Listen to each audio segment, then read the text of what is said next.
Good afternoon and welcome to the official side event of the third meeting of the Development Working Group. Before we begin, I have a few housekeeping announcements for you. Please keep your phones on silent or vibrate mode for the duration of the conference. In case you need the Wi-Fi, it is called the third DWG Meet 23. That's the Wi-Fi connection. And the password, please listen carefully. I may not be able to repeat it. 3DWGM@Goa. And if you didn't catch that, find one of our teammates and we will be happy to let you know. Today's discussion on women-led development is a call to action that Prime Minister Modi has placed before us, not just at the which is not just at the center, but at the helm of development and growth discussions in India.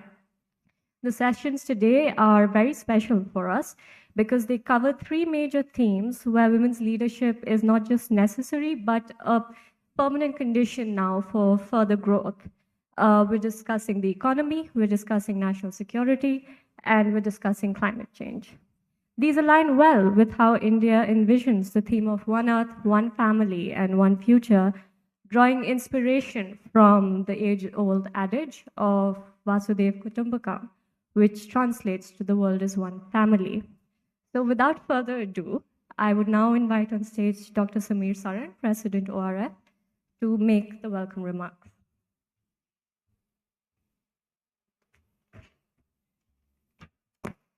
Thank you, Janvi, and you've already welcomed everyone. Let me add to that welcome. A very warm welcome to Goa, a very warm welcome to this venue, to this event, to these conversations, and of course, hope you are able to steal some time and see the wonderful city of Goa, its beaches, and its splendor. By way of my welcome remarks, let me first acknowledge two very special individuals who are leading this most important theme at the G20 this year. The big questions around development, Ambassador Naidu and Enam Gambhir, both of whom will be speaking to you later at this side event, and of course will be with you tomorrow as you formally convene for the discussions and debates. But by acknowledging them, I want to actually state up front that they have decided to take the conversations around development and make them more contemporary to the 21st century. We are not looking at inclusion and empowerment alone and anymore. We are not limiting our ambitions to that. We want new designs. We want new thinking. We want new competence. We want new skill. We want new leadership. And that leadership is something that must see half the sky in many ways proliferate, shape, and perhaps own as we traverse through the coming decades in this century. And therefore, this side event is in some ways an attempt to bring together folks who are not bound by protocol and by the briefing notes that governments have given them, and to think aloud and sometimes to think provocatively on how do we put money, attention, political capital, and more importantly, all of our collective minds in helping us shape an architecture for the future that will have architects from across the spectrum of human and geography and class and gender and dispositions. And this diversity of leadership is going to be crucial and certainly has to be women-led. So with that, warm welcome to all of you again. And I hope you have a wonderful day today. And of course, you agree to a agreement by the time you leave Goa. Goa is the best place to fall in love with each other. Let's get a document going. Okay, and with that, let me turn it back to Janvi to take this morning forward. Thank you, Dr. Saran. May I now invite Mr. Nagaraj Naidu Kakanur. He's the Joint Secretary, Ministry of External Affairs, Government of India, and co-chair of the Development Working Group to deliver the opening remarks.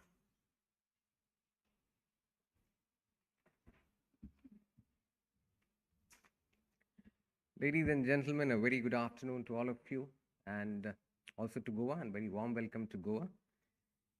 First of all, I would like to thank our partners, the Observer Research Foundation, led by a very able Samir Saran, dear friend. ORF is also the secretariat for the Think Tank 20, the T20. And so that's how, we've ensured that the think tank lead works with us very, very closely across the DWG meetings. And we partnered with them beginning in Mumbai, and we had them with us in Kumarakam. And today we see with Women-Led Development, we've again sought their partnership so as to get you some fabulous speakers and very good, able moderators. Ladies and gentlemen, it is 2023. And if someone says that it's going to take another 286 years to reach gender equality, it is our collective failure. The increasing global pushback against women's and girls' rights and the declining security and safety for women and girls continues to be alarming. It would be remiss on my part to remind that women and girls represent half of the world's population and therefore half of its potential. In today's exceptionally challenging context, gender equality and women's empowerment are key to achieving the vision that we've all collectively have put together, and that's of leaving no one behind. All men and boys are key partners to embrace and advance the agenda for gender equality and women's empowerment. However, without heightened commitment from the global community, gender equality will remain nothing more than an unrealized goal. The case has long been made clear. Women's ability to participate equally in the markets, their access to and control over productive resources, access to decent work, control over their own time, lives, and bodies, increased voice, agency, and meaningful participation in economic decision-making not only spurs productivity and economic growth, but it is essential to achieve peaceful society, realizing its full human potential and sustainable development. Dear friends, the freedom to work by choice in conditions of dignity, safety, and fairness is integral to human welfare. Guaranteeing that women have access to this right is an important end in itself. At the same time, social and political empowerment are crucial stepping stones in increasing women's voice, agency, and choice. In an age that is largely shaped by technological advances, having the know-how and the opportunity to design, to manufacture, to operate and use technology and science-based solutions will be critical to the advancement of young people and crucial for girls' and women's health, education, voice, and empowerment, and to deliver on the promise of girls' education and women empowerment agenda in the 21st century. Ladies and gentlemen, we have with us today some remarkable women from various walks of life, and they are shaping and evolving policies, redefining social norms, and creating a new normal to return to, one that fosters equality and delivers and promises an equitable leadership. I look forward to your insightful discussions, and I'm positive that this will greatly enrich and inform our deliberations on women-led development that we are discussing in the Development Working Group. To build generation equality, our only choice is to unleash women's full potential through what we feel is a women-led development approach, which calls for women's full, equal, effective, and meaningful participation as decision makers for addressing global challenges effectively, decisively, and inclusively. The time to act and invest in women and girls is now. I look forward to a very productive session today. Thank you.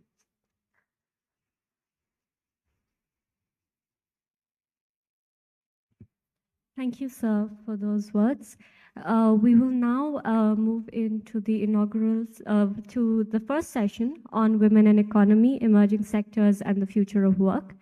To start off the session, we have first a very special video message from Ms. Debjani Ghosh, who is the president of the National Association of Software and Services Companies, as one of the leading sectors of the Indian economy. So may I request that video now be played? Thank you.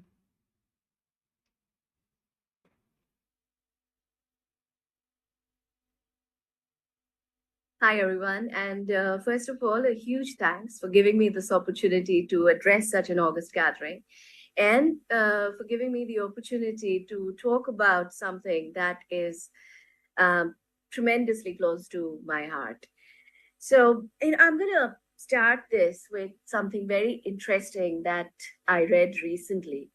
Do you know that an average seatbelt wearing female in the front seat of a car has 73% greater odds of being seriously injured in a frontal car crash than a seatbelt wearing male in the same position and the same severity of crash? In fact, it gets a bit worse. Data from the National Highway Traffic Safety Administration in the US shows that women driver or belted front passengers, female front passengers, are 17% more likely than a man to be killed in a car crash accident. Now, when I read this data point, the first question in my mind was, but why? And as I was thinking about it, I guessed it must have something to do with the differences in how we are built. Looked it up further, and yes, it is because of the difference in female anatomy and male anatomy, including our muscle density, joint stiffness, etc. And the other key difference, the other 50% of the story, is that the crash test dummy, which defines security protocol in car safety, as you all know, and which, by the way, was first invented in 1949, was developed and since then has been modeled on the average male anatomy. 70 years data. And finally, last year in 2022, Dr. Astrid Linden from Swedish National Road and Transport Research Institute called out this gender bias in car safety testing and created the world's first crash test dummy, female crash test dummy, based on or modeled on the average woman's body. Ladies and gentlemen, this is why the innovation ecosystem desperately needs higher diversity of thinking. The problems, the challenges that we are facing today, from global warming to food crisis to water crisis, they're not new. They have existed for a very long time. If we want to find solutions, if we want to find inclusive solutions to these problems, it is time to expand the thinking, bring in different perspectives, and allow these perspectives to thrive. There is enough data to show that diversity improves performance. For example, researchers in University of Michigan found that diverse groups can solve problems much better than homogeneous groups. And there's also zillions of research that shows when women innovate, they tend to apply a much higher societal sensitivity to the innovation. That is what the world needs today. With growing concerns about the role of AI, whether it's for good or it's going to kill all of us someday, the debate around lack of alignment between innovation and human good, this is the time to apply the human centric lens to innovation much more strongly than we have ever done before. And this will only happen if we include diverse voices and thoughts in the innovation ecosystem. This is the time to challenge legacy, to challenge status quo, and to bring in new thinking. The time is now for the world to listen to women in science and tech and ensure there's a level playing field.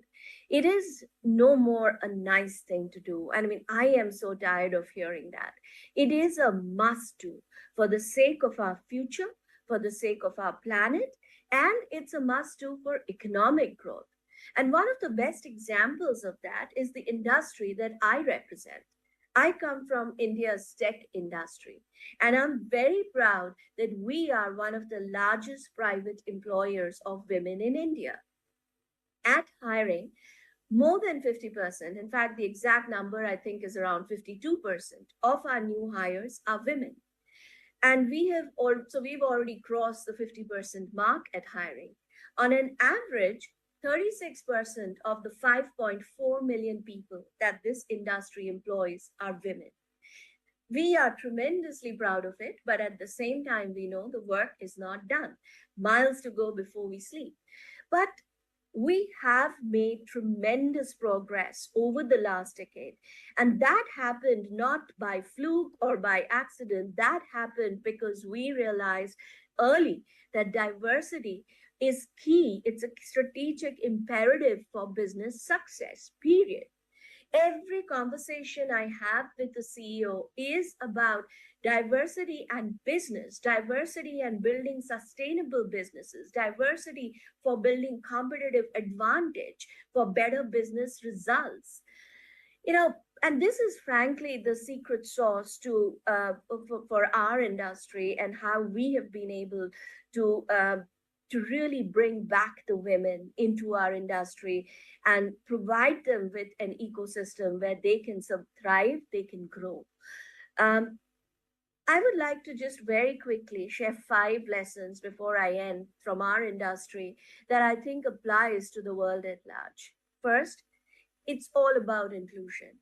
Create a level playing field where talent thrives. And if talent thrives, you can rest assured that women will thrive. That's one of the biggest learning from our industry. Second, cannot underestimate the role of role models, mentors, sponsors. They are key not just in bringing in the talent and growing the pipeline, but in addressing the leaks in the pipeline that happen, in ensuring that we keep the women in the ecosystem. We provide them with a platform that will help them grow. We provide them with an inclusive culture that will help them thrive. Third, it's very important to acknowledge and address the differences. So far, a lot of industries turn a blind eye to the differences that exist. There are basic differences between the genders. So, a classic example is the car safety anecdote that I just shared. We lose women because we turn a blind eye to these differences. As an industry, the tech industry came together in India, and we realized that we lose women in the two most vulnerable phases of their life, when they get married and when they become a mother. We're working hard now to provide them with the flexibility and support needed during these phases so they don't feel that they have no option but to quit. We have to remove that mindset completely from the game and make sure that there are options, there are choices. And so far, it is definitely working. Again, miles to go before we sleep, but we are seeing results. Um, my second last point is that it's about leadership, tone, and urgency. In this case, it is okay to say failure is not an option. Our success depends on it, and we have to make it happen. Setting that tone, setting that urgency right from the top absolutely matters.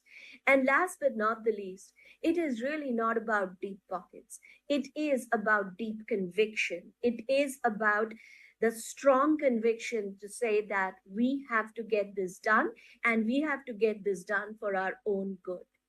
So, with that, thank you once again for giving me this opportunity to address you. I do hope that you have an excellent conference. If we all come together and agree to be the change that we want to see, change will happen. I'm a strong believer. Thank you very much and have a great conference.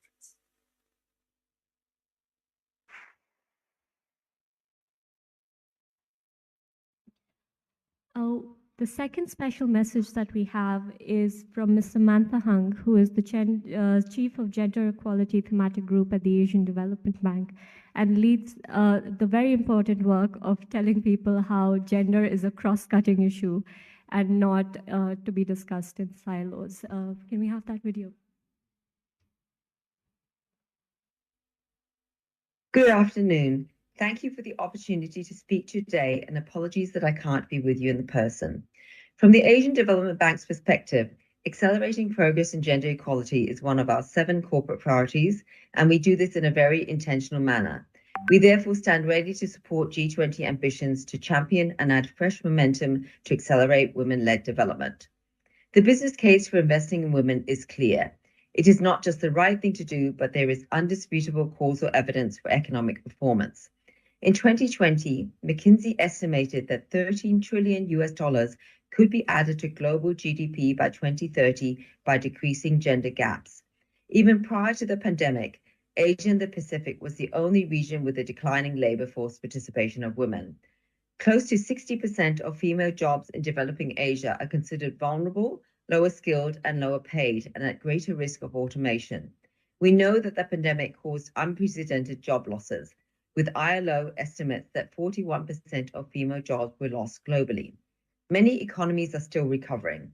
Nevertheless, a recent ADB study showed that despite new growth post-pandemic, most new female jobs are still lower quality.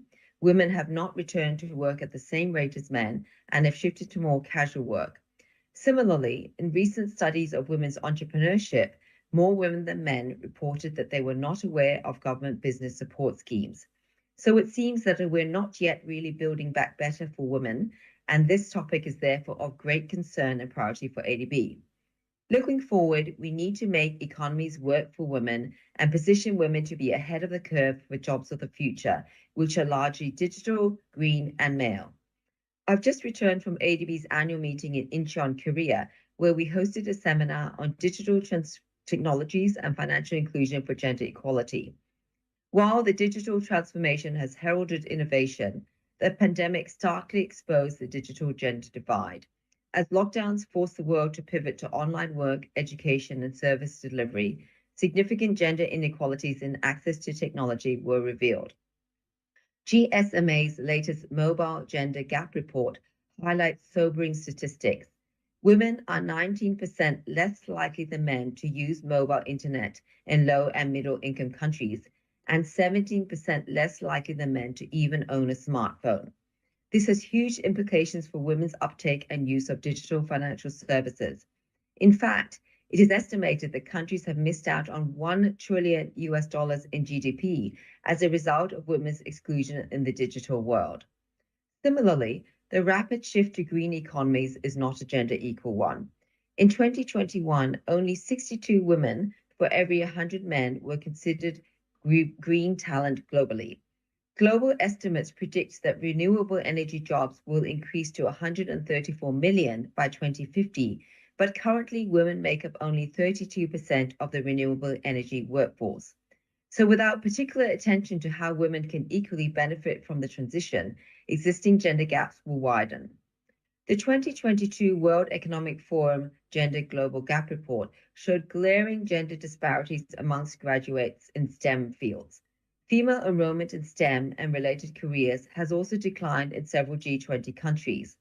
This points to a need to rethink investments in education and incentives for private sector with dedicated efforts to upskill and reskill female workers while overcoming barriers for women to these new jobs through supportive policies and programs. This is especially crucial for green jobs in sectors such as energy, agriculture, tourism, waste management, garment, and forestry, as well as broader areas such as problem-solving, entrepreneurship, and digital skills. ADB is working with our developing member countries to tackle gender stereotypes and barriers to girls accessing STEM education and male-dominated jobs. This includes teacher training, removing gender bias from curricula and materials, mentorship programs for girls, and raising awareness amongst parents to encourage the daughters to pursue STEM careers. We proactively include targets for women's employment in non-traditional sectors, such as renewable energy, urban transport, and even climate-resilient housing construction. We also work with private sector clients to promote enabling workplaces through support for organizational sexual harassment policies, targets for women in senior technical roles, and flexible work policies for attracting and retaining female staff. Greater use of fiscal tools, such as subsidies for employers to target women in skilled areas, or scholarships to nudge girls into STEM study, can be pursued at larger scale, including in the renewable energy sector. Combined with greater private sector measures to create women-friendly work environments, the net result over time should be more women in higher paid STEM jobs. Government support to drive leadership by qualified women in boardrooms through quotas, for example, can also help reset attitudes in sectors where women are underrepresented. Greater efforts are also required to foster a more gender-responsive entrepreneurship ecosystem to allow women's businesses to thrive by adopting policies that increase their access to finance, skills, networks, and markets. ADB has been working closely with governments to introduce new policies that support women's businesses, and we have a few performance-based lending projects which incentivize private sector banks to increase lending to women entrepreneurs. Lastly, the future of work for women cannot be enabled without reducing women's unpaid care burden. Across G20 countries, women spend on average 2.5 hours a day more than men on unpaid care work. One estimate puts the global value of unpaid care and domestic work at 9% of GDP annually. Unpaid care has increased with the pandemic and is an important factor driving women to leave the labour market. For this reason, ADB has been working with governments to support childcare policies and programs. We also see the need to increase the knowledge base on unpaid care and will soon launch a report on childcare in the Asia and the Pacific, produced jointly with ILO, UNDP, and UNRWA. The report shows great need for further investments in childcare, in particular to ensure that it is affordable, accessible, and meets quality requirements, providing decent work opportunities for childcare workers who are also the majority women.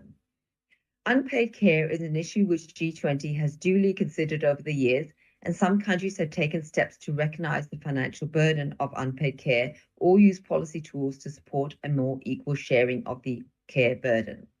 Time is of the essence to consider commitments to address unpaid care through more systematic fiscal measures, such as tax deductibility for childcare costs, universal provisional childcare, corporate tax incentives for employer-funded or delivered childcare, tax credits for working women with children under 3 to maintain their workforce participation link, or even policies to incentivize men to take up a larger proportion of unpaid care. I look forward to hearing the outcomes of your deliberations and calls to action to use the G20 process to advance this critical women-led development agenda. Thank you for your attention.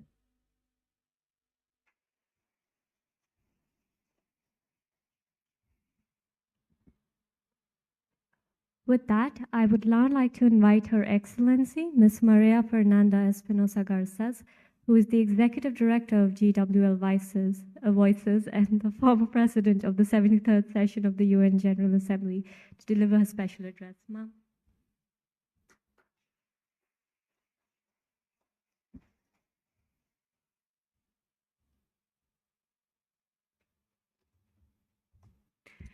Well, thank you. Thank you very much to the Indian government and to RF for the invitation. Thank you to all of you, to join us after lunch, which is not easy.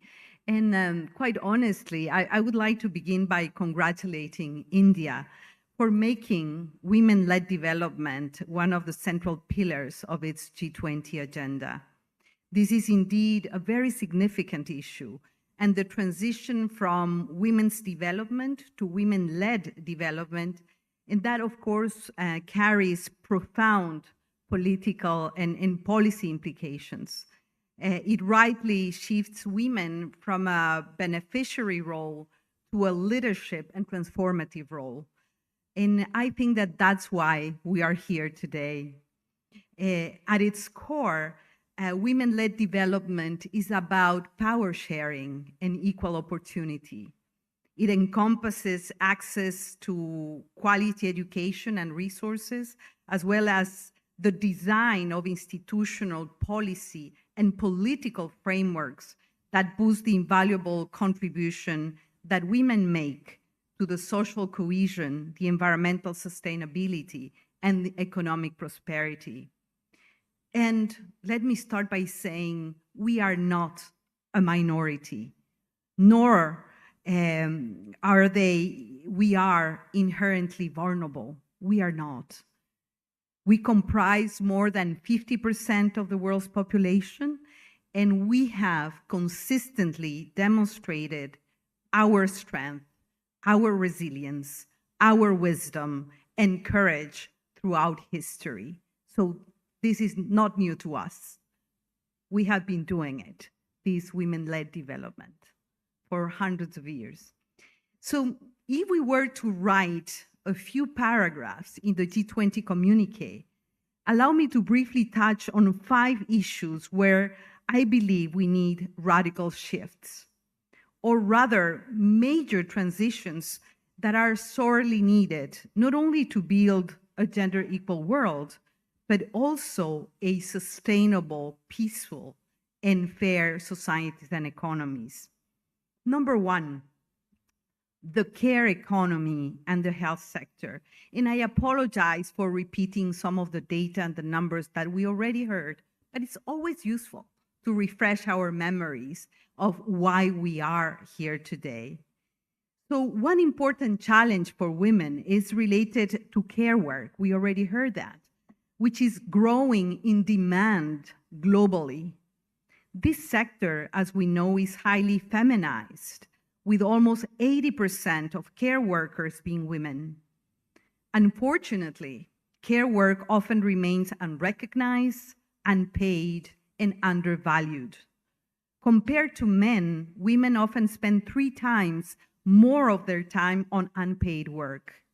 Women not only deliver the majority of unpaid care and domestic work in families and communities, but also make most of the health purchasing and usage decisions. They are responsible for providing health services to 5 billion people and contribute an estimated of 3 trillion annually to global health, half of which is in the form of unpaid work. In the health sector, women hold approximately 70% of health work jobs. However, despite their significant contributions, women occupy a mere 25% of leadership roles in the health sector and earn 24% less than their male counterparts, resulting in the largest wage gap among all industries and sectors. So to address these challenges, targeted actions are needed to enable women to lead, increase their visibility in the health and care sectors. And one of the answers is professionalizing and elevating the value of care work by closing the pay gap, the social security divide, and boost women's leadership. All of this is urgently needed. I often say that care work is the only type of work that cannot be replaced by a robot, because it's basically based on love and care, which is profoundly human. Number two, to close the digital gap, and we're going to hear more about that, but the gender digital divide is another critical aspect of women-led development. Women and girls make up the majority of these 3.9 billion people in rural areas who lack internet access. This divide is closely tied to the government's ability to provide affordable and accessible technology and digital services. This is especially concerning as over 90% of jobs worldwide, 90% today, have a digital component. This divide not only limits employment opportunities for women, but also create additional barriers to their workforce participation. India has taken a significant step to address the global digital divide.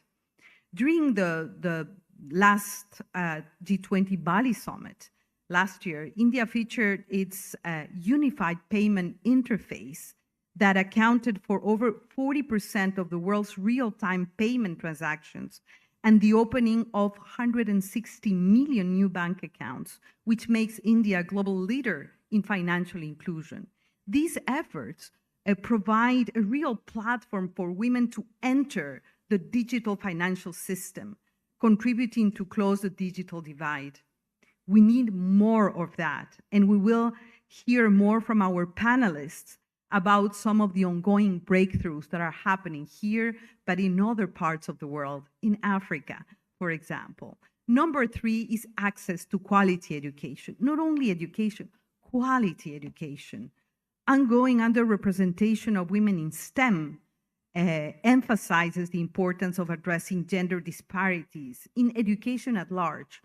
Girls around the world confront challenges in accessing education due to various factors, including financial constraints, child marriage, domestic responsibilities, gender-based violence, conflict and crisis, and human trafficking. That is a major issue, at least in the region where I come from, Latin America. Following the COVID-19 pandemic, UNESCO reported that 11 million girls failed to return to school, adding to the 118.5 million girls already lacking access to education worldwide. So investing in girls' education, and that sounds like an already made phrase, but it is so important. It is crucial to bridging literacy, as women still represent nearly 2/3 of illiterate adults. This cannot continue. A recent study showed that an additional year of schooling, just one additional year of schooling, can boost a girl's future earnings by up to 20%. So it really pays off. Number 4, women in the labor force and financing for women. A recent World Bank report shed light on how the COVID pandemic has exacerbated the gender gap in employment. We heard some of the numbers for G20 countries. Allow me now to share some of the numbers worldwide. So job losses during the pandemic were 38% for women compared to 17% for men. Furthermore, entry into employment, either from unemployment or inactivity, was 37% for women, as opposed to 44% for men. So women-owned businesses have also been disproportionately affected by the pandemic, with female-owned businesses experience higher closure rates in 2020 and 2021. Despite progress, men still outnumber women 3-to-1 in business ownership. We will hear about that later as well. So in developing economies, women entrepreneurs face various obstacles, such as limited access to finance and legal support. Financial inclusion remains a challenge for women, as only 58% of women globally have access to the formal financial system, compared to 65% of men. To address these challenges, women economic empowerment is essential through promoting women entrepreneurship, capacity building, and access to financial services. Number 5, women in politics. Women representation in politics, including parliaments, cabinets, and international organizations, remains a critical challenge. The World Economic Forum, and they go more modest than you, Excellency, they estimate that we need 146 years to close the gender inequality gap. And this timeline has worsened due to the setbacks during the COVID pandemic. At present, only 21 countries have female heads of state and government. Women hold just 26% of parliamentary seats. There is limited female representation at the highest levels of justice systems, et cetera, et cetera. So addressing these disparities in power is vital for transformative normative and policymaking processes. And there are myriad of examples of that, profuse research. So, and a recent report, and here a little advertisement from my own organization, Global Women Leaders Voices.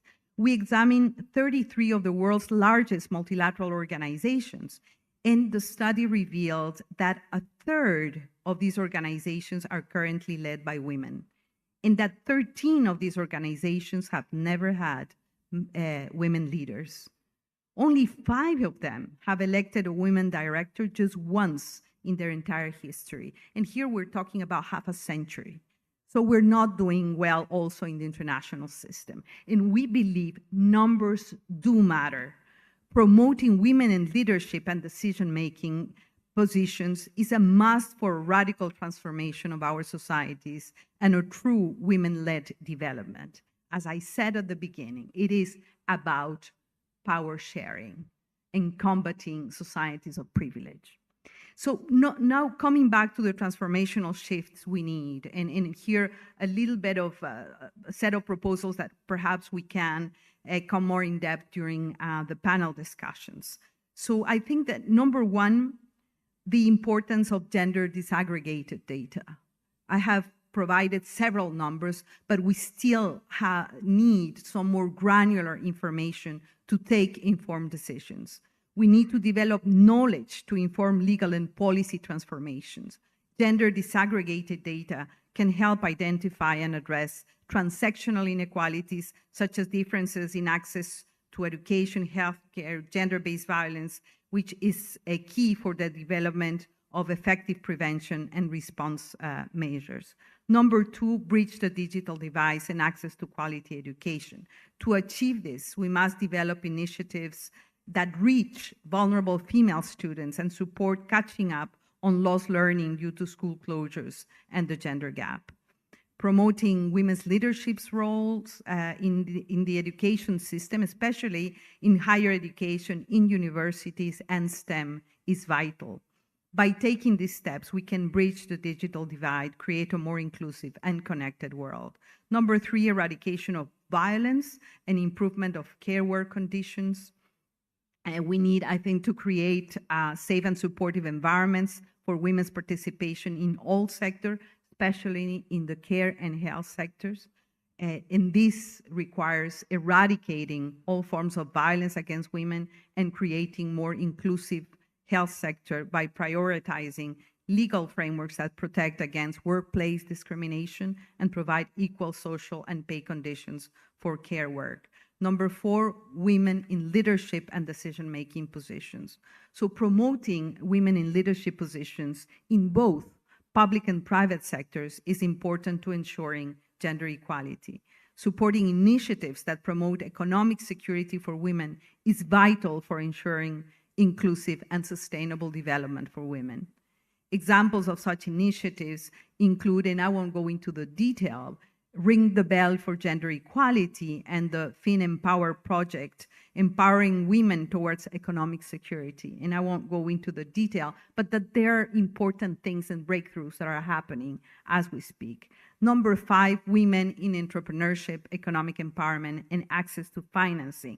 We are going to hear about that also later during the panel discussions.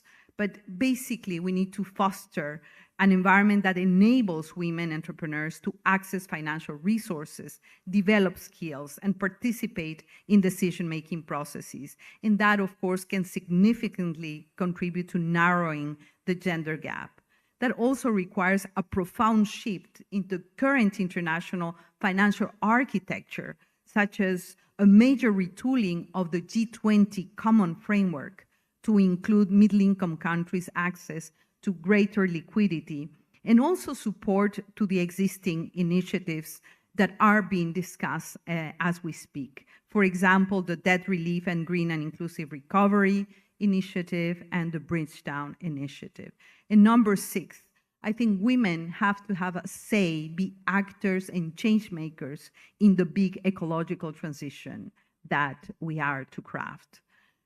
Women need to be part of the big ecological transition, empowering women as key actors in the much-needed green revolution, recognizing and supporting their vital role in food production, nature stewardship, and low-carbon economies is central. And championing them as peacemakers and peace builders will contribute to a sustainable, inclusive future and to create more peaceful societies. And I'm delighted to see women in uniform are among us today, this afternoon. For all of this to happen, we need a strong, inclusive, multilateral system that places women and girls at the center.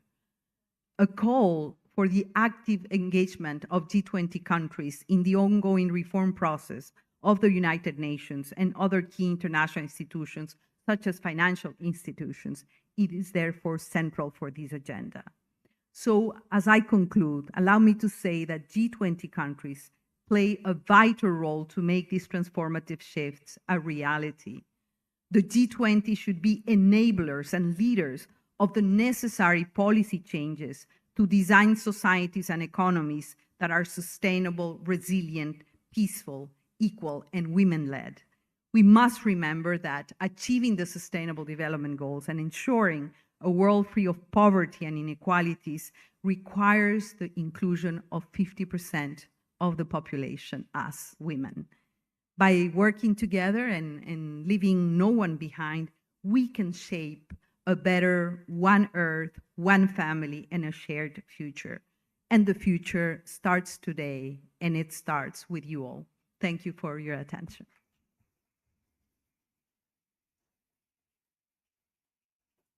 Thank you, Excellency, for your inspiring words. May I request you to stay on stage and join the panel?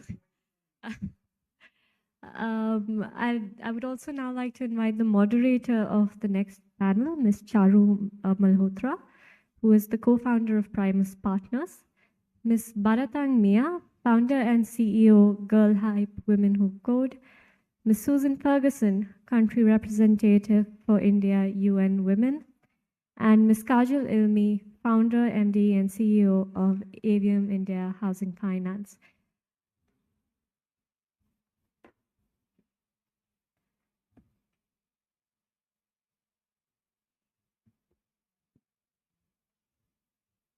Over to you, moderator.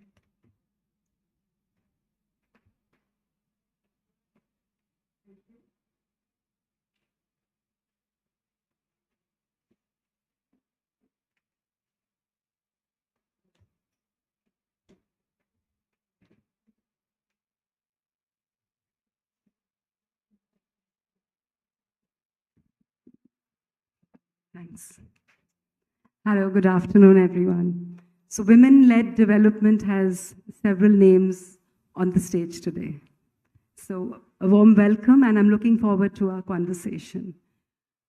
So women-led development is that tide which will raise many boats. Because when women exercise agency, they shape not only their own empowerment, the well-being of their family, but also the development of men, women, communities, indeed polities, and organizations and enterprises.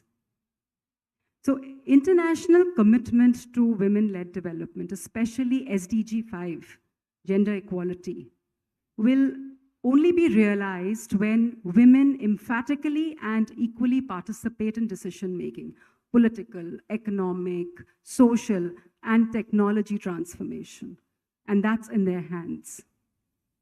And when women like us are as part of a conversation, then may I say that we will solve for underrepresentation for women, as you said, Excellency, in education, in STEM, in every sector.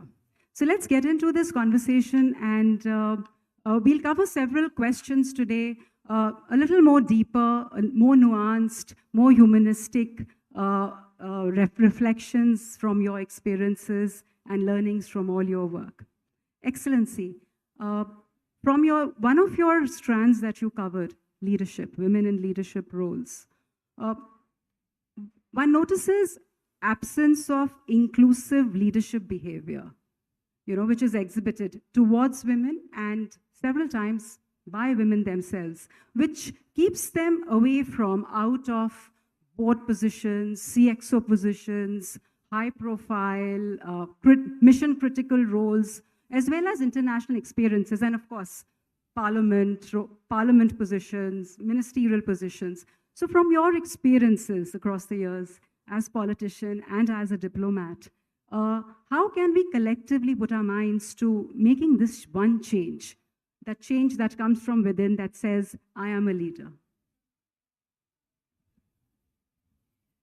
Well, thank you for this question, and there are many possible answers that come to mind, but yesterday we were having an informal conversation, and women, we tend to be perfectionists.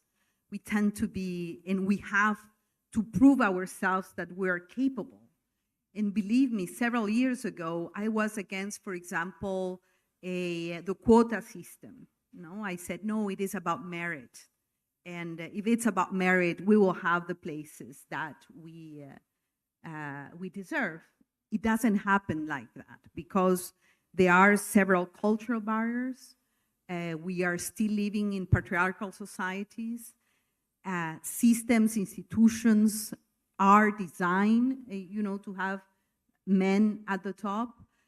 So I think that us women, we have to lead and avoid, for example, the imposter syndrome that is more frequent in women, and support other women and have partners and allies in men that are feminists, and exercise feminine power, feminine not only by women, but power that is built on empathy, that is built on service, that is built on mutual respect. And I'm not an essentialist, but I have lived that. And let me give you a very practical example. I was the Minister of Defense of my country, and I had a conversation with the ladies here. One of the obstacles, and this is reality, there were several women in the military, they wanted to be pilots, and they could not. You know why? Because the equipment, the military equipment, the sizes of the equipment are designed only for men. So if you want to become a pilot, you have to be tall, which is not the case of women in my country, Ecuador. This is a metaphor to see that we need to design institutions and systems that allow feminine leadership. But again, sisterhood and brotherhood, alliances with feminist men is critical to that, I would say. That has been my personal experience. Thank you. Bharatan, with Women Who Code, you've been making, opportunities for women and girls possible in coding, in the IT sector, emergent technologies. Just we were having this conversation. So there are several women who are invisible. They are out of sight. They could be excluded. I know we said we are not vulnerable and we are not hidden away, but there are several women who are out of sight because of exclusion, because of their own vulnerabilities, and with this whole digital transformation happening, 50% of the world's population, if we bring them, to contribute to GDP. With your experience of making this happen in terms of creating capacities, giving them opportunities in STEM education, would you like to tell us how you did it? What were some learnings from this?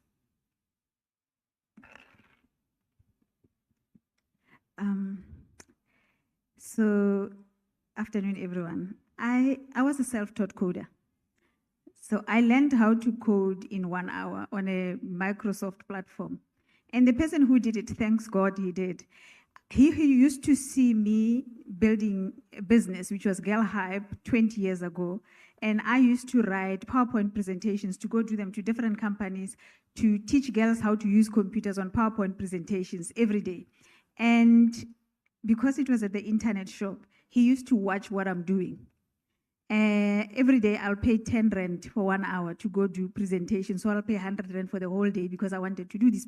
And he said, you're wasting money. Why don't you just create a website? And I said, that's far-fetched for me. To cut a long story short, once he taught me, I knew this is the future for women. And at that time, if you learn on a platform, when you're not building code, like writing the Pythons and the algorithms, when you're building code on a no-code platform, you can see the results at the same time. You're coding and you see the effects of what you are doing. So I could see the transition from a code written to reality of what it's going to do to people, the users. And I said to myself, women has to learn this because as the users of content, they need to be the pioneers of the algorithm itself. And I made it my mission to learn how to code. I've learned so many languages. I mean, it's been 20 years. But I'll tell you the learnings of what I've learned in the past 20 years.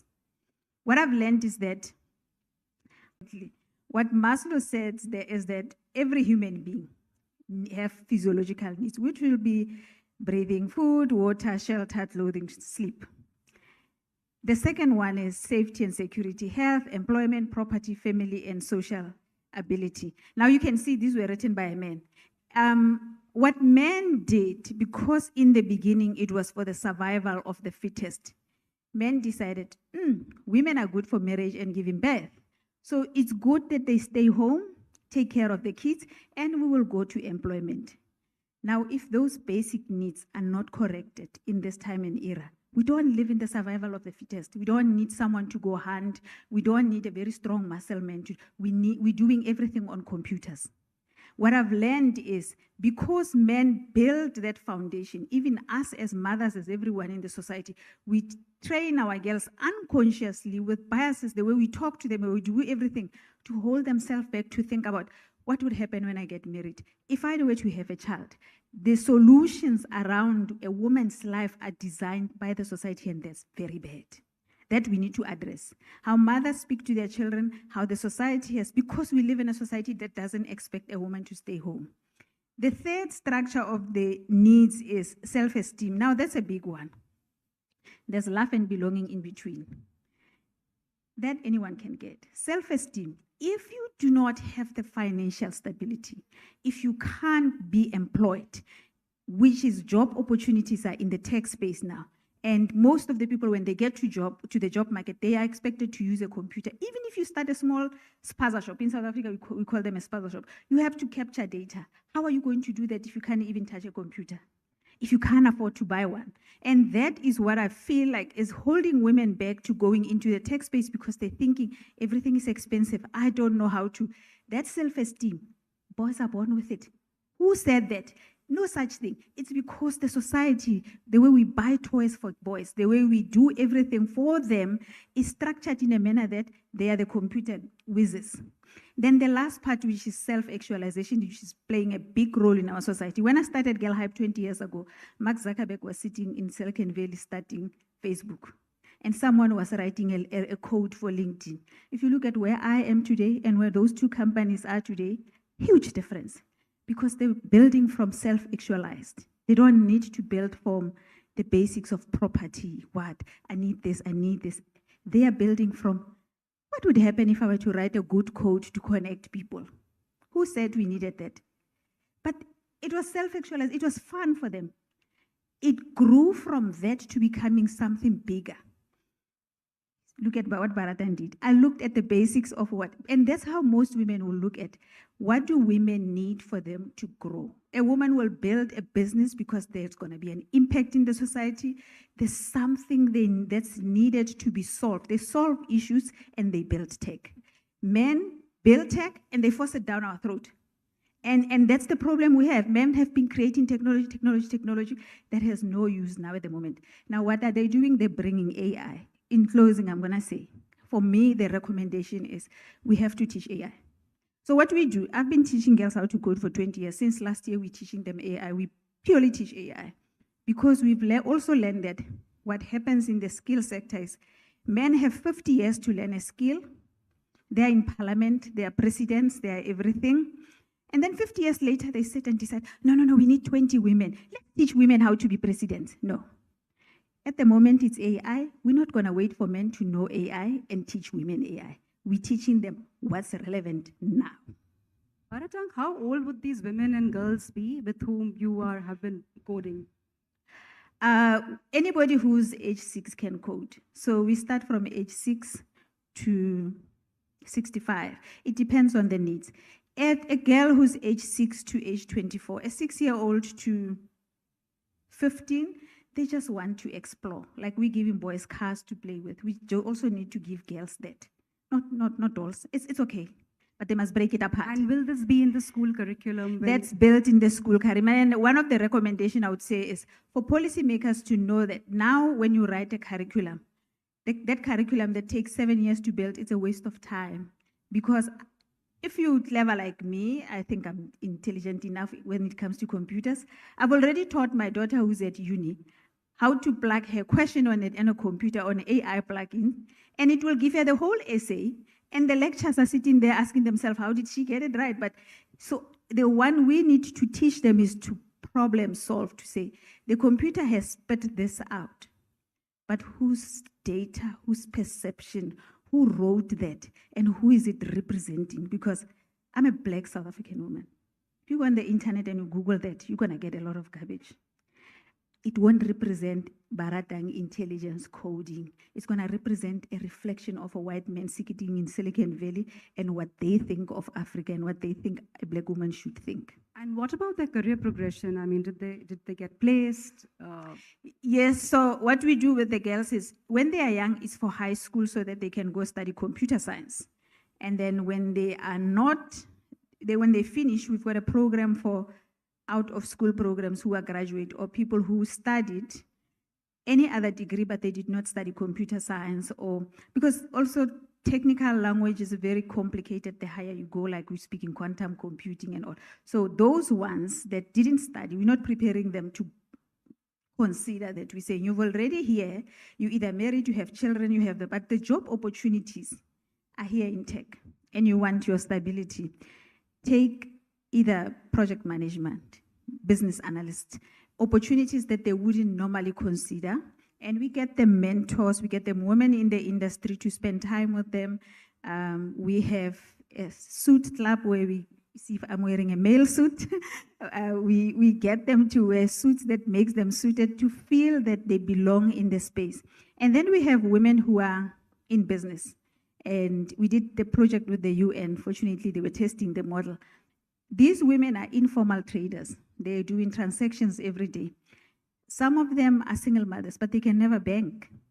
What we taught them was how to do an income and statements. And every day when somebody buys, we gave them small machines. When people buy, especially international tourists, they were allowed to do transactions on a machine.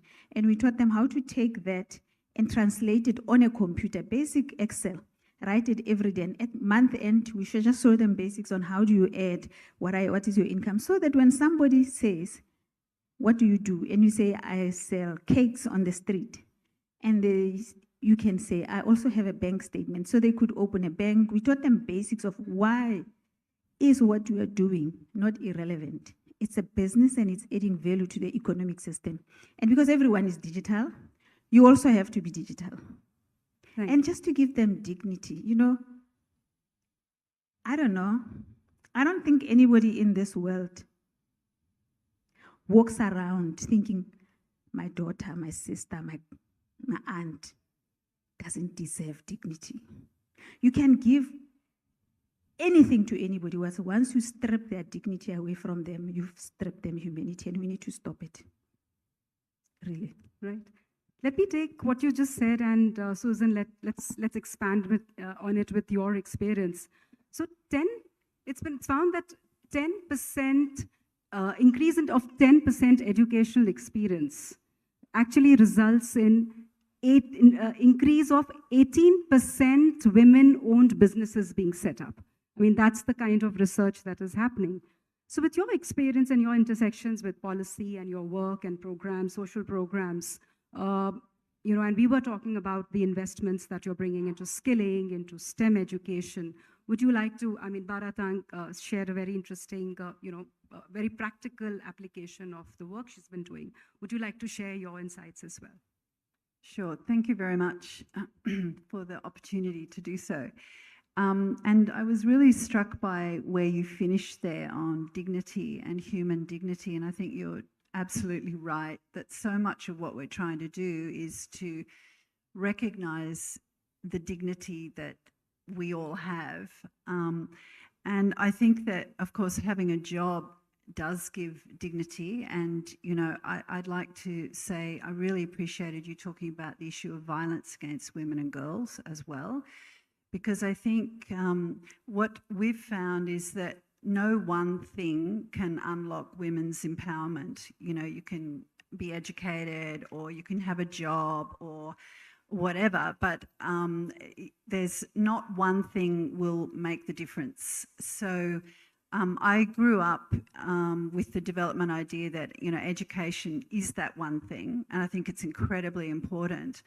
But I know from our practice that women can be highly educated and they can have incredible jobs, but they can still experience violence, for example, which really impacts on their human dignity and their ability to be, unlocked, as you were saying, sir, that to unlock women's empowerment, you need a range of different investments by government and the private sector, but women need a range of different options to really sort of have the opportunities that many men have, for example. And actually, I had a lot of information here about STEM and skilling and things like that, but I think that that's been so brilliantly covered by the previous speakers, which is why I really wanted to focus on this issue of violence, because it is an economic issue. And I think it's a massive development issue where a third of the population of women around the world continue to experience violence. And in some countries, it's much higher than that. And there's also really good practice within the G20 countries, for example, on sexual harassment at work and ending sexual harassment, including within India, where there's legislation about that. But we know that there's other aspects of that which is important for women at work. For example, infrastructure. Having a toilet and running water that's safe at work is incredibly important. And again, I've worked in countries where there is not that, and that women are raped at work. So this issue of violence against women really needs to be woven into the thinking about women's economic empowerment, along with education, closing the STEM gap, and also crucially investing in childcare. And that's the other point I really wanted to sort of emphasise here, which I'm so pleased to see over the years is really gaining momentum in a way that it didn't have even 5 years ago, that these caring responsibilities were invisible.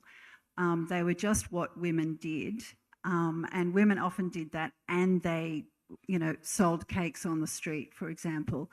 So I think that giving this a monetary value so that we realise that it contributes to the GDP is crucial, but so are sharing those caring responsibilities between men and women, so policy changes, and crucially investment.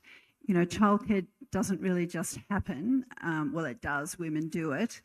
But if we really want to unlock women's empowerment, we have to invest in childcare and the care economy. This is absolutely essential. So you mean to say when they're at work, so creches or childcare support for women? Yes, definitely. And I think that, we've already heard some of those different models, creches at work, but there's other ways of doing that. I mean, in my own country, there's a sort of almost a very flexible arrangement where women can look after other people's children in their homes. They can be registered as a carer. They can receive funding. It's taxed. It's in the formal economy. It's a decent job. It's flexible arrangements. So having a digital platform to engage and connect with carers is also a part of it. So I suppose what I'm trying to say is there are so many different aspects of women's empowerment, and that each of them are crucial. And sorry, just one last aspect. We do a lot of skilling of women in rural areas in India, and we've found that, and also matching them to jobs, and we've found that it's this jobs plus or skilling plus. Just skilling a woman doesn't necessarily lead to a job. And often it's about sitting down with family members and talking about the benefits that their girl will get, as well as the family and the community if they are able to work. And then looking at, is there transport to get them to work? Is that transport safe? What kinds of jobs and conditions will they have at the other end? So there's a whole pipeline that actually has to be in place, which I think is impacting on the labour force participation, because we're still looking at these things in silos. So we need to look across the different ways of working to really unlock women's empowerment. In fact, these are the leakages in the pipeline also that, Excellency, you had referred to. And going back to that whole point of yours of childcare, especially for women at work, there are other leakages. This whole double care, the burden of double care. So they are not able to, put in as longer hours than probably men can. Also, leaves like maternity leaves. And coming back to work, we find many women drop out of the workforce as well. Yes, and actually, I used to do gender training for various people, and I always used to ask the participants at the beginning of the session, what did you do before you got to work? And inevitably, all the women would say, well, I got up really early, I made breakfast for everyone, I got the kids ready for school, I packed the lunches, I got them dressed, I got them out the door, I drove them. And then the men would say, well, I had breakfast and I left, which really graphically showed the people in the room this inequality. And so we have to deal with It's that the DNA inequality. conditioning as well, you know. Yes, well, I wouldn't be here except my husband's at home looking after our 2 kids, you know? So this affects all of us, not just the women, it affects the men in the family as well. And it crucially affects the children and their upbringing and their ability to participate in society. In fact, there was some research a while ago, I think in Australia, which looked at the impact of having a working mother. And it clearly showed that working mothers were a really crucial factor in girls in particular having better jobs. So working mothers had girls who in their turn had better jobs. And that's the learning and the role modeling as well that's crucial. That's a great insight, actually. Yes, Kajal, you know, we spoke about toilets, and apart from toilets, housing, you've actually brought financial inclusion opportunities to women, especially in the rural, peri-urban areas as well. And with microfinance, you know, there was a I think it was an IFC study which said that only 10% of women actually take credit from formal institutions, which and these are also just small and medium enterprises owned by women. So there's a huge 90% that just either lack collateral or find the whole process so complicated, or there's just no access to microfinance. Right. And microfinance gives them that, we spoke of dignity, that whole perception of power, being in control. Your thoughts, please. Right. Thank you. Thanks for having me here. So first of all, I think I'd like to begin with saying that women culturally across the world seem to have a very complex relationship with understanding of money.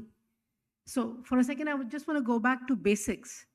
And I find it incredulous that women of very high socioeconomic strata as well, globally, find it with high degree of education, will find it okay and not will be okay and comfortable with not understanding money.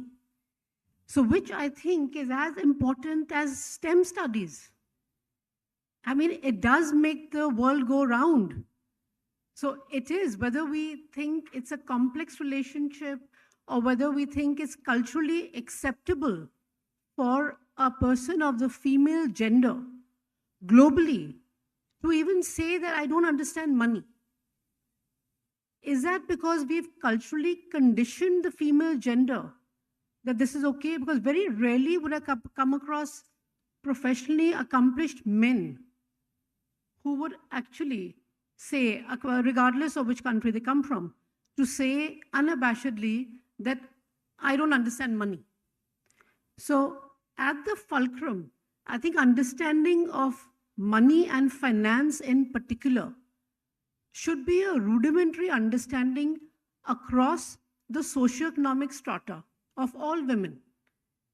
Because it does not matter whether you're in business or you're an entrepreneur, you choose to fulfill your ambitions in something which is in academia or in any other stream.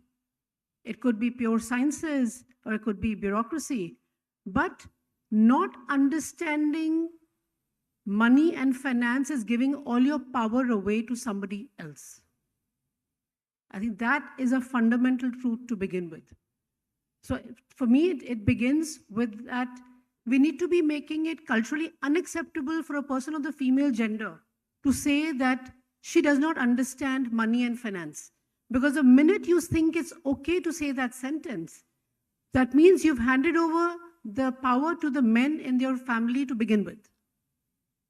So that to me is a fundamental focus of what I would like to constitute as my life's work as things go forward, should the opportunity present itself.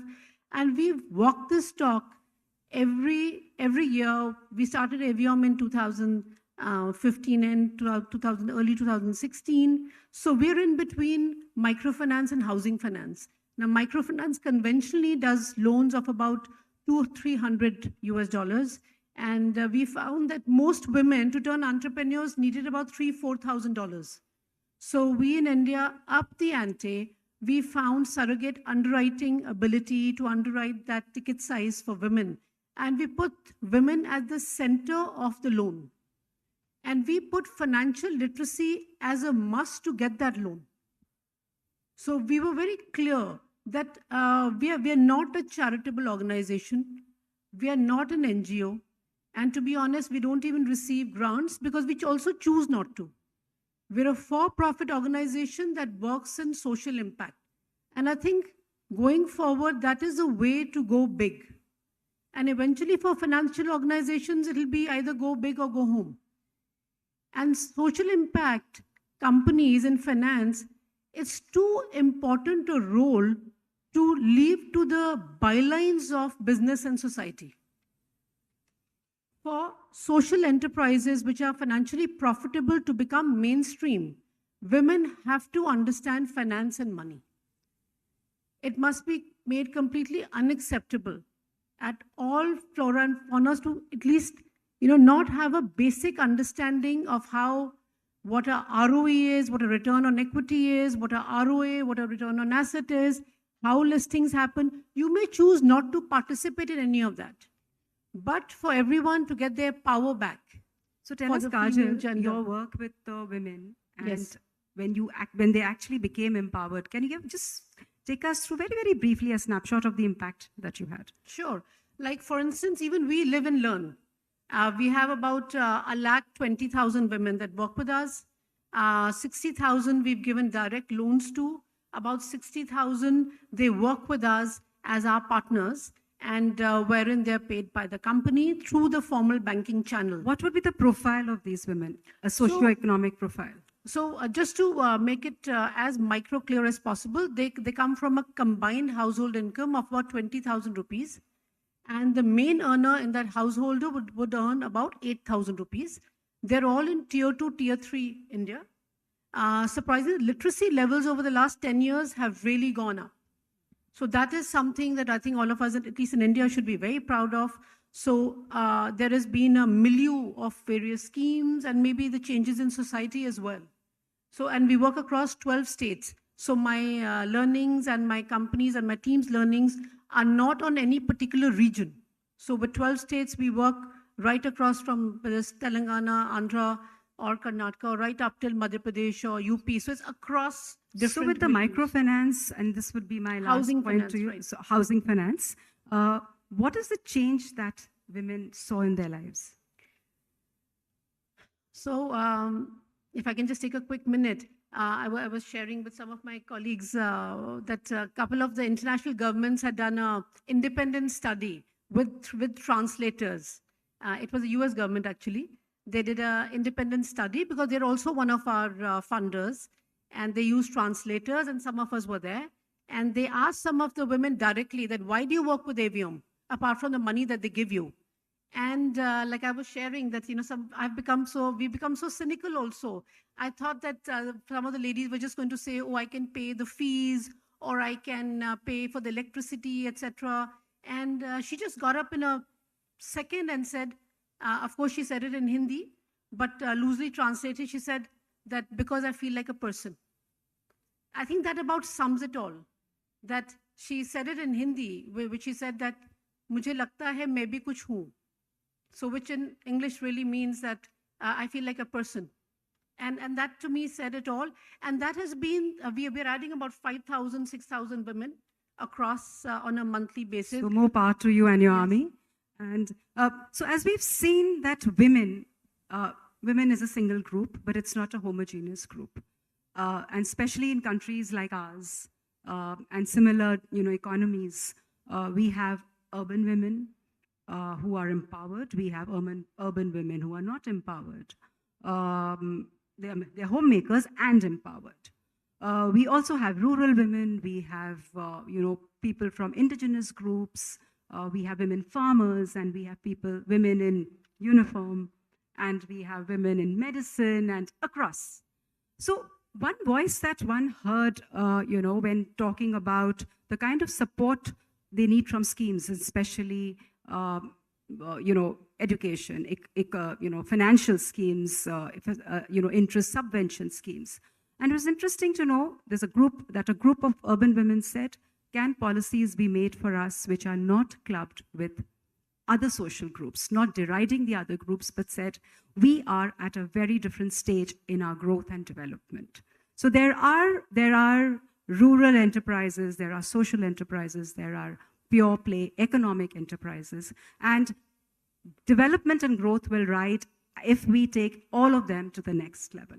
So given that women are a homogeneous group with different requirements and different geographies and different personas and profiles, as we've discussed today, and women-led development just doesn't have an anatomy, it has a psychology.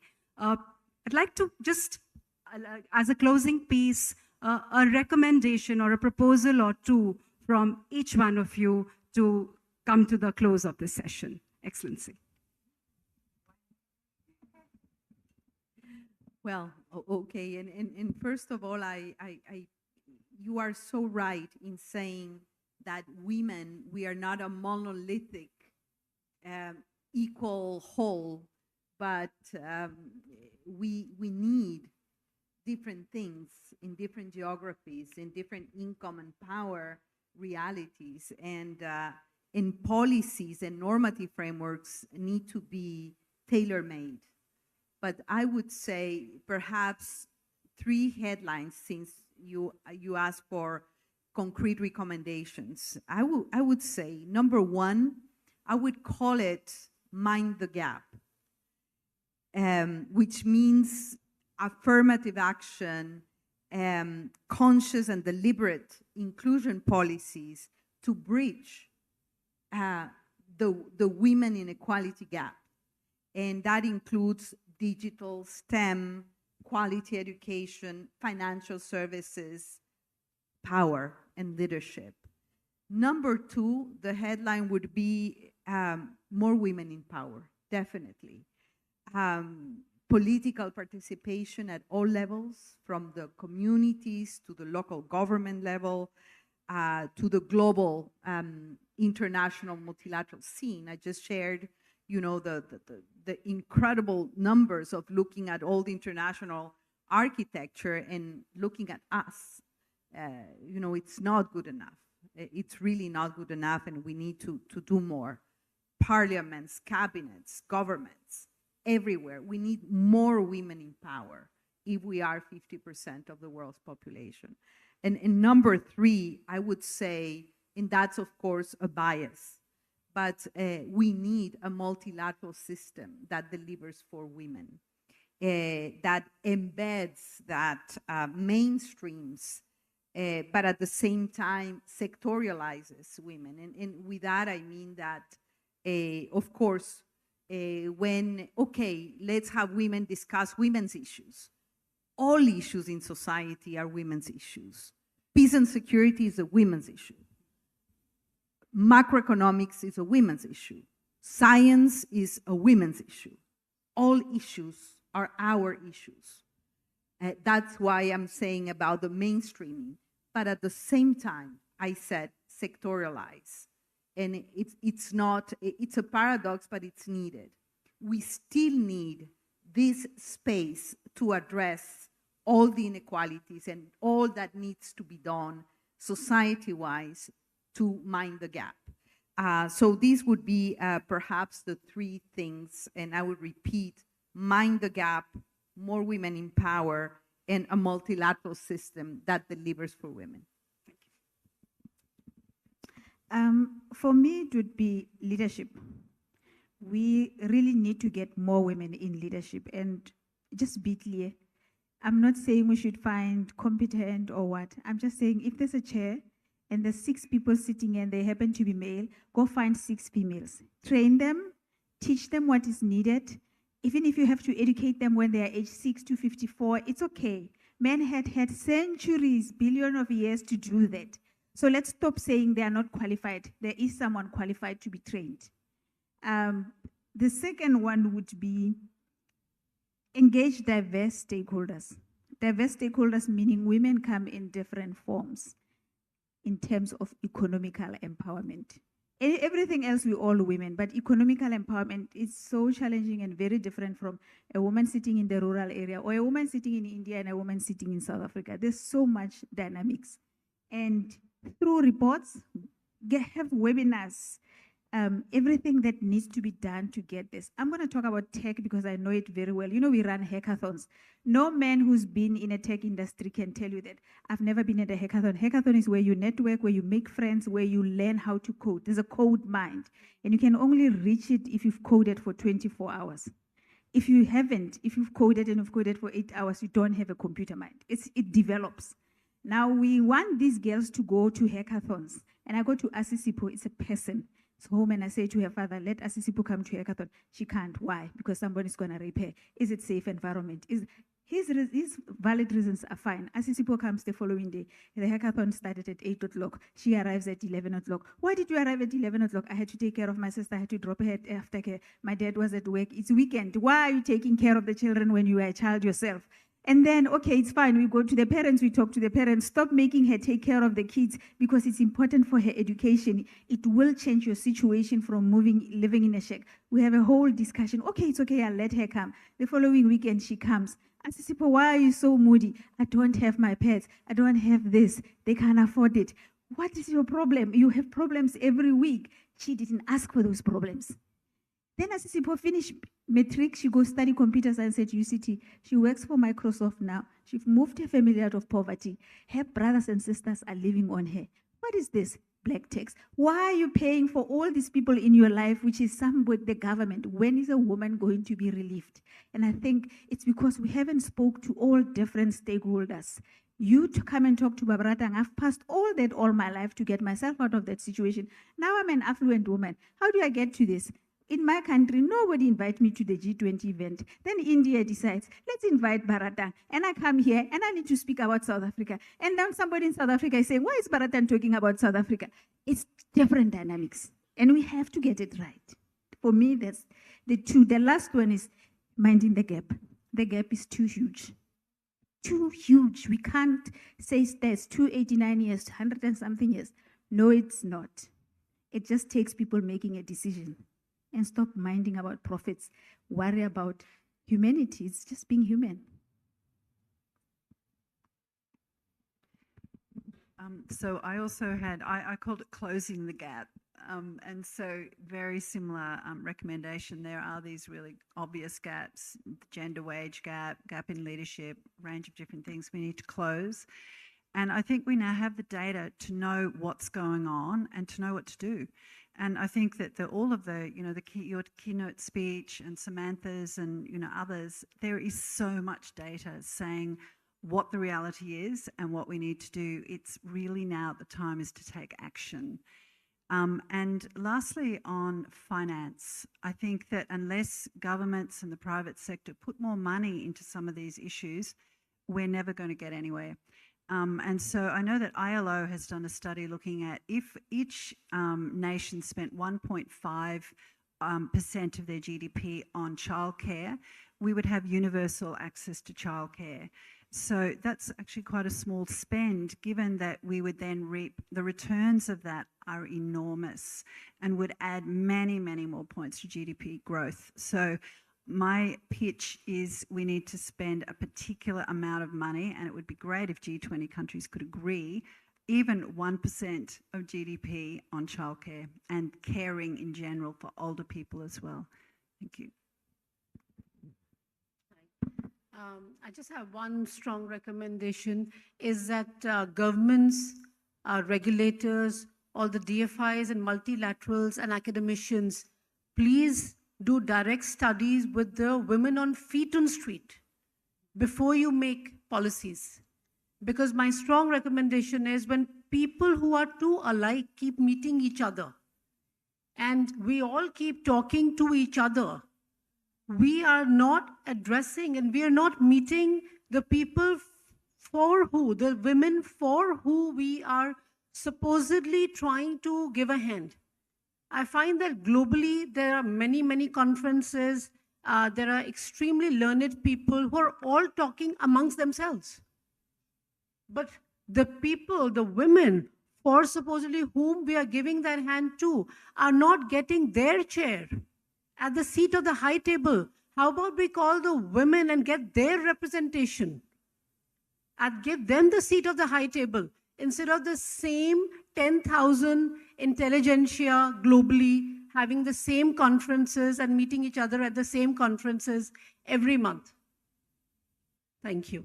Thank you. And I hope your recommendations actually become an echo chamber and they get, conveyed further.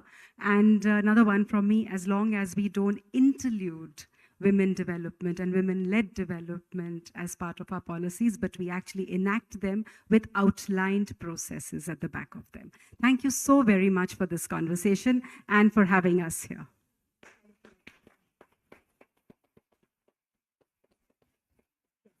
Sorry, yes, that was a miss of me. We are open to questions. We are open to any of your observations, comments. Anybody would want to say something? Do we have a mic in the audience? Yeah.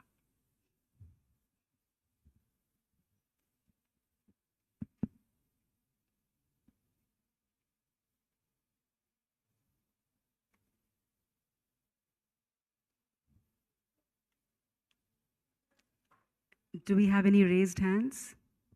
No? Everybody agreed on everything. Okay, we have a question.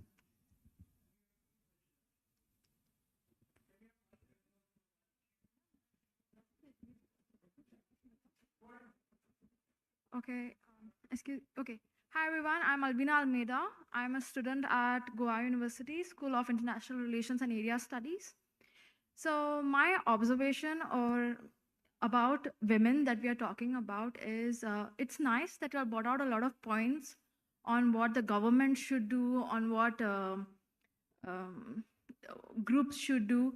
But I feel that what really needs to be addressed is the perception of a woman. Because as you all had rightly pointed out, that in society, women have a certain gender role and men have a certain gender role. And it is invariably like they will accept it. But I feel like if women themselves tell them that, no, I want to be a change. Like I like ma'am, she studied coding on her own and that's how she became. It's because she chose to do it on her own. If I feel that instead of focusing on what women should, government or groups should do for women, I feel like the narrative should change into changing the mindset of women first in empowering them. So from your guys, I would want to know what do you think, how you can change the perceptions of women for women first? That's my thing. Thank you. Yes, Susan? Thank you for that question. And I think, you're talking about sort of social and social change, norm change in our mindsets, which is absolutely imperative. It often doesn't occur in a vacuum, though. Again, I think you need both if there are changes in policies, for example, more girls going to school now around the world, that has changed behaviour. It's changed how girls see themselves, when they're able to get skilling, etc. Gives them the confidence to see themselves in a different way. But there are very specific programs around the world that have also been evaluated as to social norm change, particularly around ending violence against women, for example. So we know that there are really key things that are important, and that is often around dialogue between men and women, girls and boys, in families and communities. It's quite expensive work. It needs to be done consistently and it needs to be done carefully as well, so you don't make the gender norms worse. But there are programs around this, and that is absolutely a part of the policy changes that should occur as well. And we should be learning and understanding more about these programs and implementing them across the world. So thank you for bringing up the issue of norm changes, because also it's not just women and girls who need to change, it's men and boys who need to change also. That's crucial. Thank you. I call it toxic masculinity. There's a word for it, where the expectations of being a man are tough on men and they never talk about them because they're scared. Then there's expectations of being a woman and they are tough on women. I always say to many people, I have a son. I don't know anything about his body changes, what he went through, because the society has taught men and everything. And when we say men, we lump all poor men into that thing. But it does not take away from, if we do that, especially because very few girls will have the opportunity to have the confidence, the self-esteem to stand up for themselves. We trade on a thing, don't have a name for it, of making women feel a victim mindset. You are a victim because you are not successful. You are a victim because you did not do anything. The conditions put on women by patriarchy are very difficult. And if we talk about women-led leadership or women-led development or anything, I sometimes silence that mind of what are the challenges facing men, because women's challenges are patriarchal. They've been there and they were designed by men and by the society. So even if a woman doesn't do it, it's not because they don't want to, it's because they're excellent on something. A woman who's not at work is excellent at being a home carer.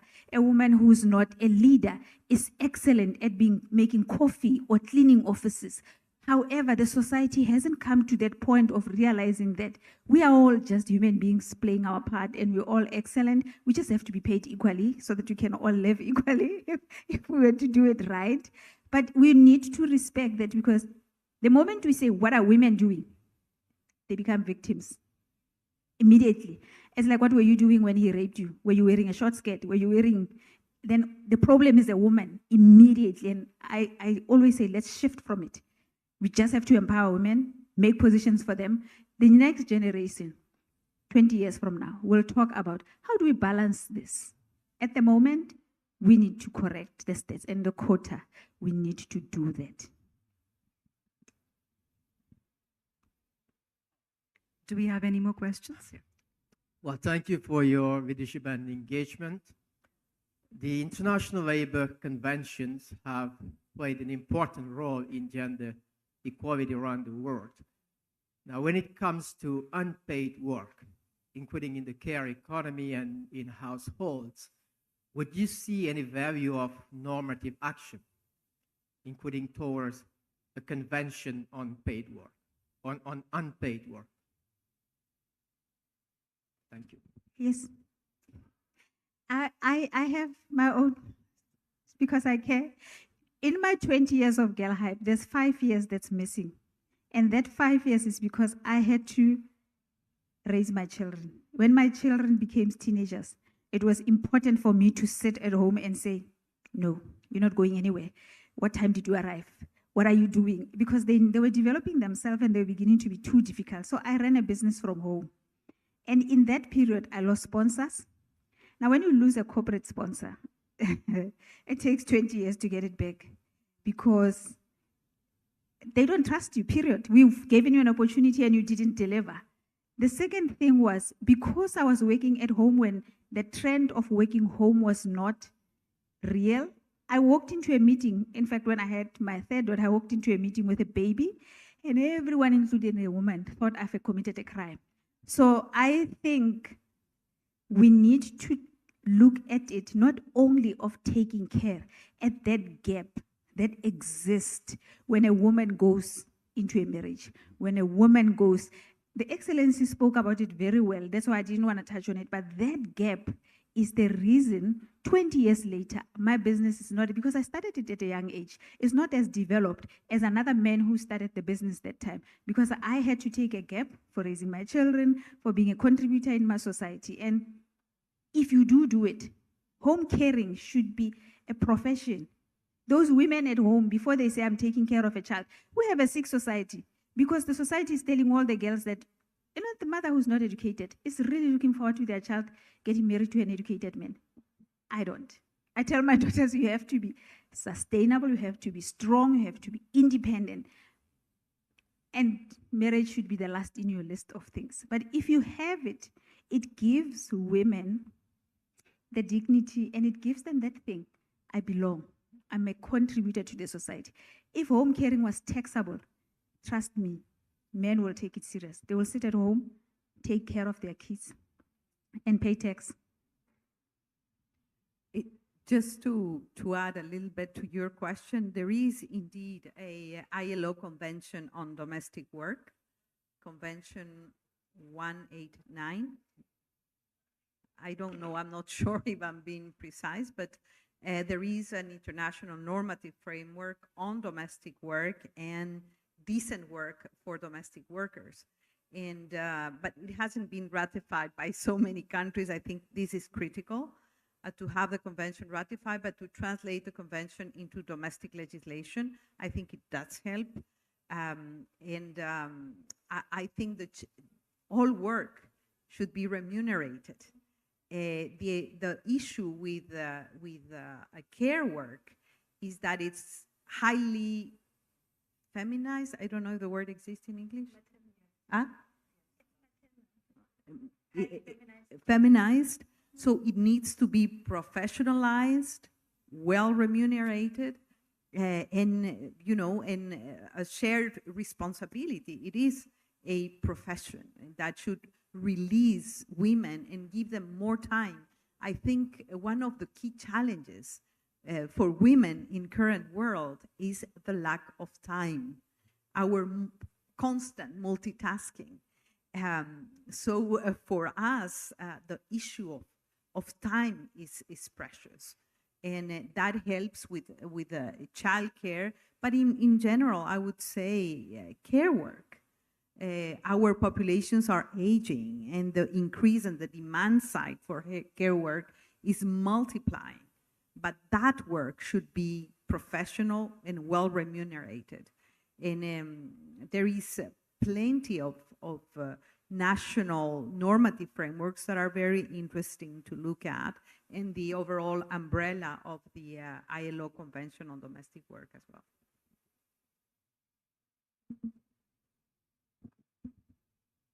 Yes, hello. My name is Rubén Campos. I work for the CLAT de Madrid, an organization of former presidents and prime ministers from democratic countries. And we have many powerful women within our group, but it's still a minority. Less than 20% of the whole 150 members are women. And I fully agree with Ms. Espinosa's point that we need to join forces between feminist men like myself and the women in pursuing this agenda. And I think the panel, I congratulate the panel for a very well thought and I mean inspiring, in terms of not just identifying the problem, but proposing many solutions.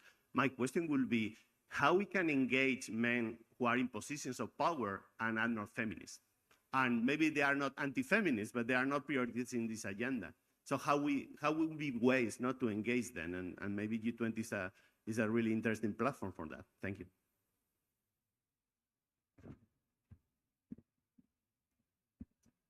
Again, very quickly, Ruben, and thank you for your question. And I think that numbers speak by themselves.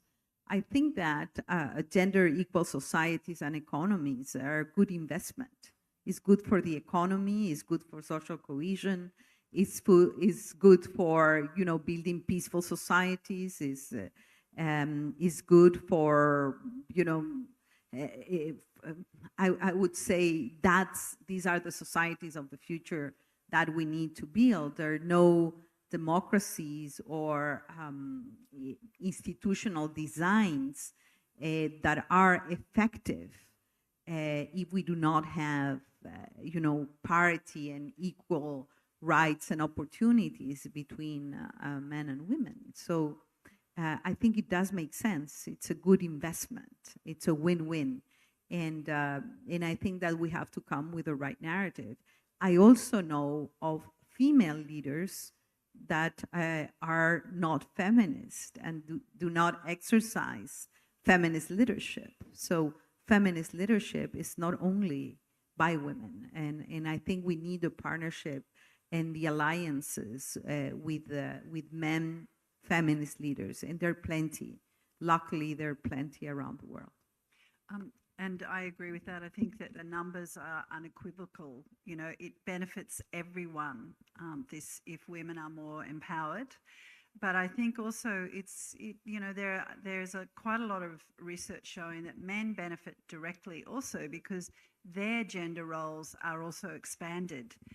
So men they have a high suicide rate in some countries.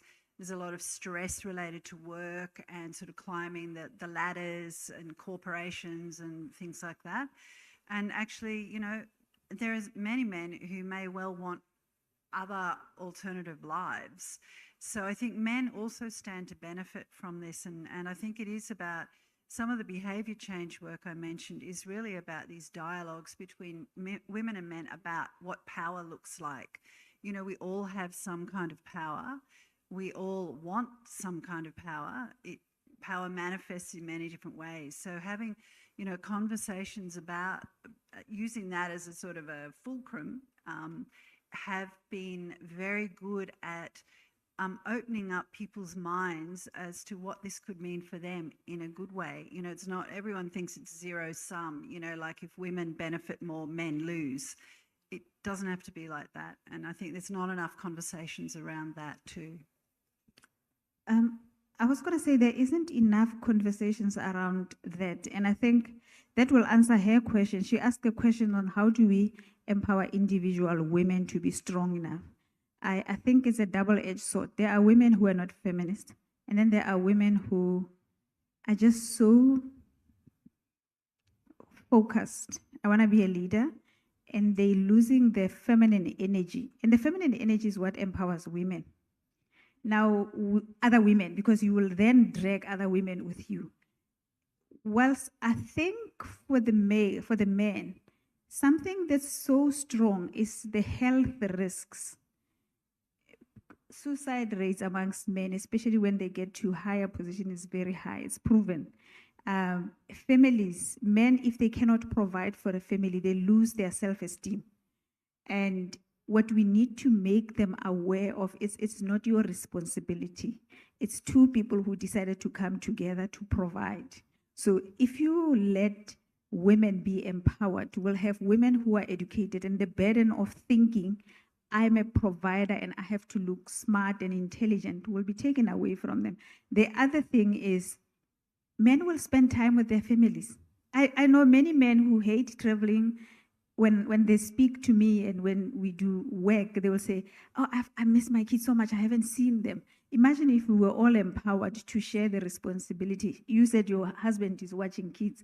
It's that would appeal to him. And as she said earlier, we had our meeting, men speak more in terms of finance. If they understand the return on equity, they will then be part of this. If we can prove to men the cost to the society in terms of health, socio-economic, like literally, especially those who are in power, I think they will listen to us.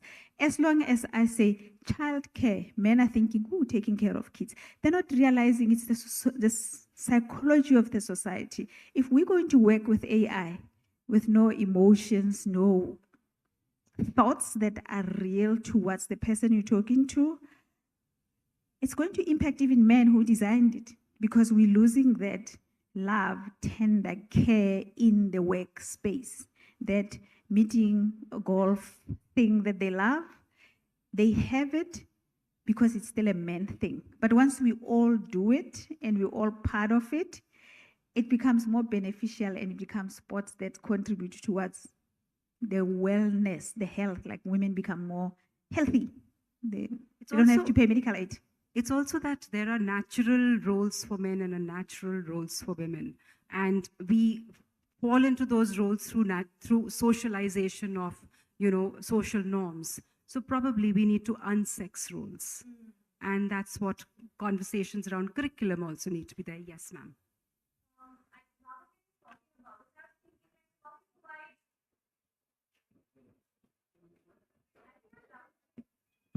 Maybe not at the back. So now that we're talking about it, I was just thinking it's a slightly radical thought. Since we provide childcare for women, if we provide childcare for men, the whole idea that women are the ones who are supposed to take care of children will change. And it's like an equal partnership. Both the spouses are equally invested in the child. So providing childcare leave for men would probably incentivize or maybe bring that thought in the mindset that, it's my responsibility too. It's not just the lady's responsibility to take care of the child. I agree with you. Men as individuals, quick to change. Put men as leaders in a room together, they're going to prove to each other who's strong. Trust me. I think we need to start doing it in the homes. I just got a thought.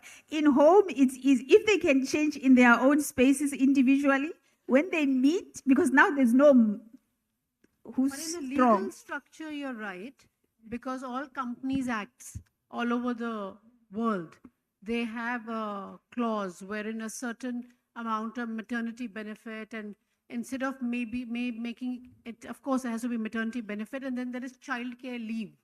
So make it childcare leave agnostic of whether the father is availing it or the mother is availing it. So I hate to bring a stop to this conversation. It's so engaging. Maybe we can continue later in the evening. We need to now yield our stage and the space to another session. Thank you so much, everyone. Thank you so much, moderator. I'd like to invite Ms. Enam Gambhir, Joint Secretary, Ministry of External Affairs, on stage to give the speakers small tokens of our appreciation for that very engaging conversation. And then a group photograph.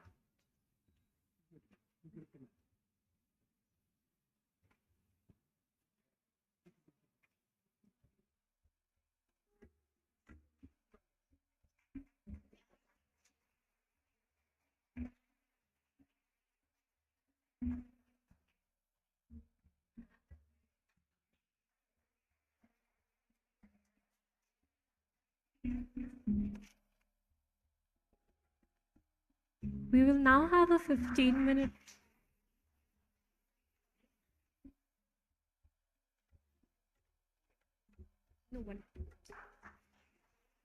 We will now break for 10 minutes before we go into the next session.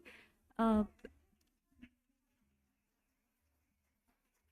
request the speakers to come to stage center for a quick group photograph.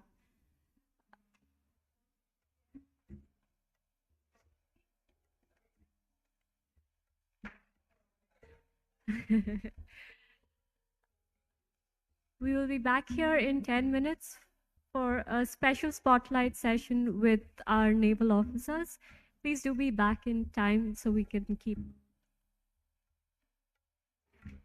Okay, thank you so much. We'll be back here at 15:50 for the next session. Thank you.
to begin a very special session on women leadership in the uniformed services. On stage with us are Surgeon Commander Shazia Khan, who is a medical officer with the Indian Navy, Lieutenant Commander Swati Bhandari, Naval Air Operations Officer of the Indian Navy, Lieutenant Commander Tavishi Singh, a naval constructor, and Lieutenant Commander Disha Amrit from Naval Air Operations. And moderating the session is Dr. Samir Saran, President, Observer Research Foundation. Over to you, sir.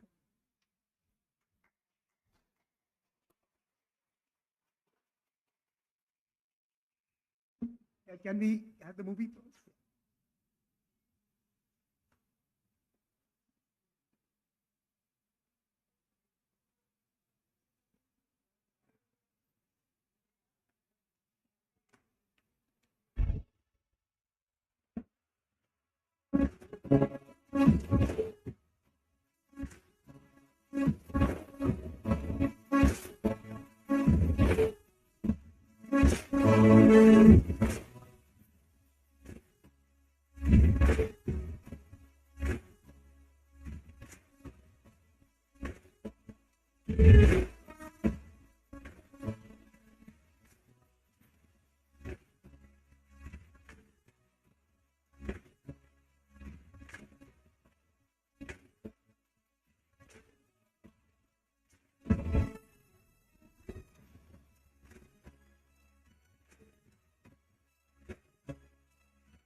Excellent. I think we saw a few superstars on the screen. Some of them have joined us as well. So it's good to recognize that we have panelists who have movies made after them for obviously, the purpose of what we are trying to discuss today. Women leadership, getting more women in the armed forces, making them part of future security and strategic conversations and architectures. So thank you so much for joining us, and thank you for doing this for us. And largely, we are going to continue the conversation that we had in the previous session. Very interesting ideas. But I will also like to tease out a couple of conversations that might be more related to the armed forces and hear how you see some of those unfolding, how challenging or what are the opportunities that you see available today. And of course, the most important question, rather than you adapting to the armed forces, are the armed forces adapting to the new workforce? And are they becoming a friendlier and more responsive organization that is going to be able to harness the best of our talent, which is going to be from among a much diverse Indian demography? So let me first start with you, Tabishi. And we have agreed that we will drop all the honorifics, no doctors and no lieutenant commanders. We have 3 lieutenant commanders, 1 commander, and a couple of others joining us. But Tabishi, let me start with you. We saw the seatbelt example given by Devjani in the morning session, designed for men, and the seatbelts and leading to fatal consequences. How is that playing out in the defense forces? You have a different workforce, you have old hardware, you have old mindsets, you have old teams that are still predominantly men. Are armed forces designed for women leadership? Okay, so first of all, I would say like Indian Navy is gender neutral. So the opportunity that we get is equivalent to my male counterparts. So like when I was serving in the naval dockyard for 3+ years, so I was tasked with the job of repairing warships. And I was commanding workers who are primarily men, skilled, semi-skilled, much older than me in the age group of 35 to 50. And for initially, it was slightly jarring for them to have this a dainty lady, soft-spoken, commanding them, but my stripes allowed me to command them. But what is more to that is my work So I had to earn their trust. I can command them for them to execute and deliver what I am asking them to. I have to be on ground to really get that out of them. So I had to spend, I didn't say I had to, I enjoyed spending nights working on ships. I was on ship at 3 a.m. in the morning, 2 a.m. in the morning, working alongside them, learning from them, sweating it out. And eventually I did gain their trust. And so when you talk about the seatbelt, the warship, so because of my height, I had difficulty climbing the ladders at times or the scaffolding if I had to do an inspection of the hull outside. But somehow we would get through it. But there's pros and cons. Since I'm dainty, I could really get into the tanks. So that was easier for me. So there's plus and minus to both. So if I had trouble climbing ladders, I would really slither through the tanks and get that survey done. So, I mean, there's pros and cons, but I'm also, I'm a naval constructor. So I design warships. And we have lady officers serving on board ships who are giving us feedback as to what is good, what is a pro, what is a con, what they would want to be changed. And we're undertaking retrofitment on the existing warships, and the ones which we are constructing or designing for the future, we're keeping that in mind. So the next generation or the new generation of fleet that we roll out is going to be more gender agnostic, women yes, friendly. absolutely. Right? Excellent. But on the same question, I want to come back to that the gender dynamic again. I'm just going to come back to you on that. But maybe let me turn to Shazia, Commander, in the medical field. Two questions for you. One is, of course, I think medical instruments are universal in some sense, so I don't think you have a challenge of equipment. Or maybe you do. You do. Actually, I'm a laparoscopic surgeon. I'm an endoscopist. So there are instruments which are held in hand and used. And they have been designed as per European standards. So for an average Asian woman or even a male, because I trained in Taiwan for a year, I did my fellowship there. So my professors, even their hands, we wear a glove size of 5 to 6, maybe, the women. Men wear 7 to 8. So the instruments have been designed for men. And nowhere, when I speak to the manufacturers, that's the Covidien, Medtronic, all these medical pharmacy, medical industries, they say, ma'am, it will take time. It will take time to have that many women surgeons for us to design the equipments which are suited as per their hands. So yes, there is a disparity there. And also I would like to ask you that, earlier when you joined the medical corps, and especially the Indian Armed Forces Medical Corps, we were not necessarily as agile or as responsive to distress overseas. Today, we are sending contingents as first responders to different locations, to conservative traditional geographies, to unfamiliar terrains.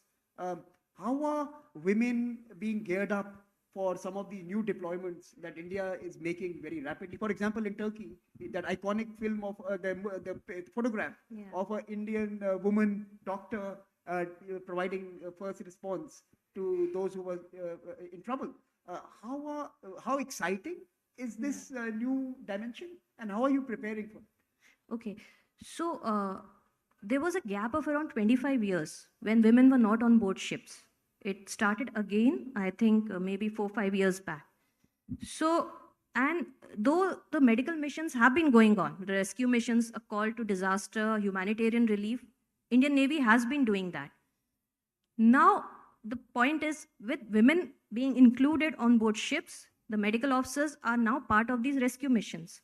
And seeing them, seeing a woman, it's a soft force.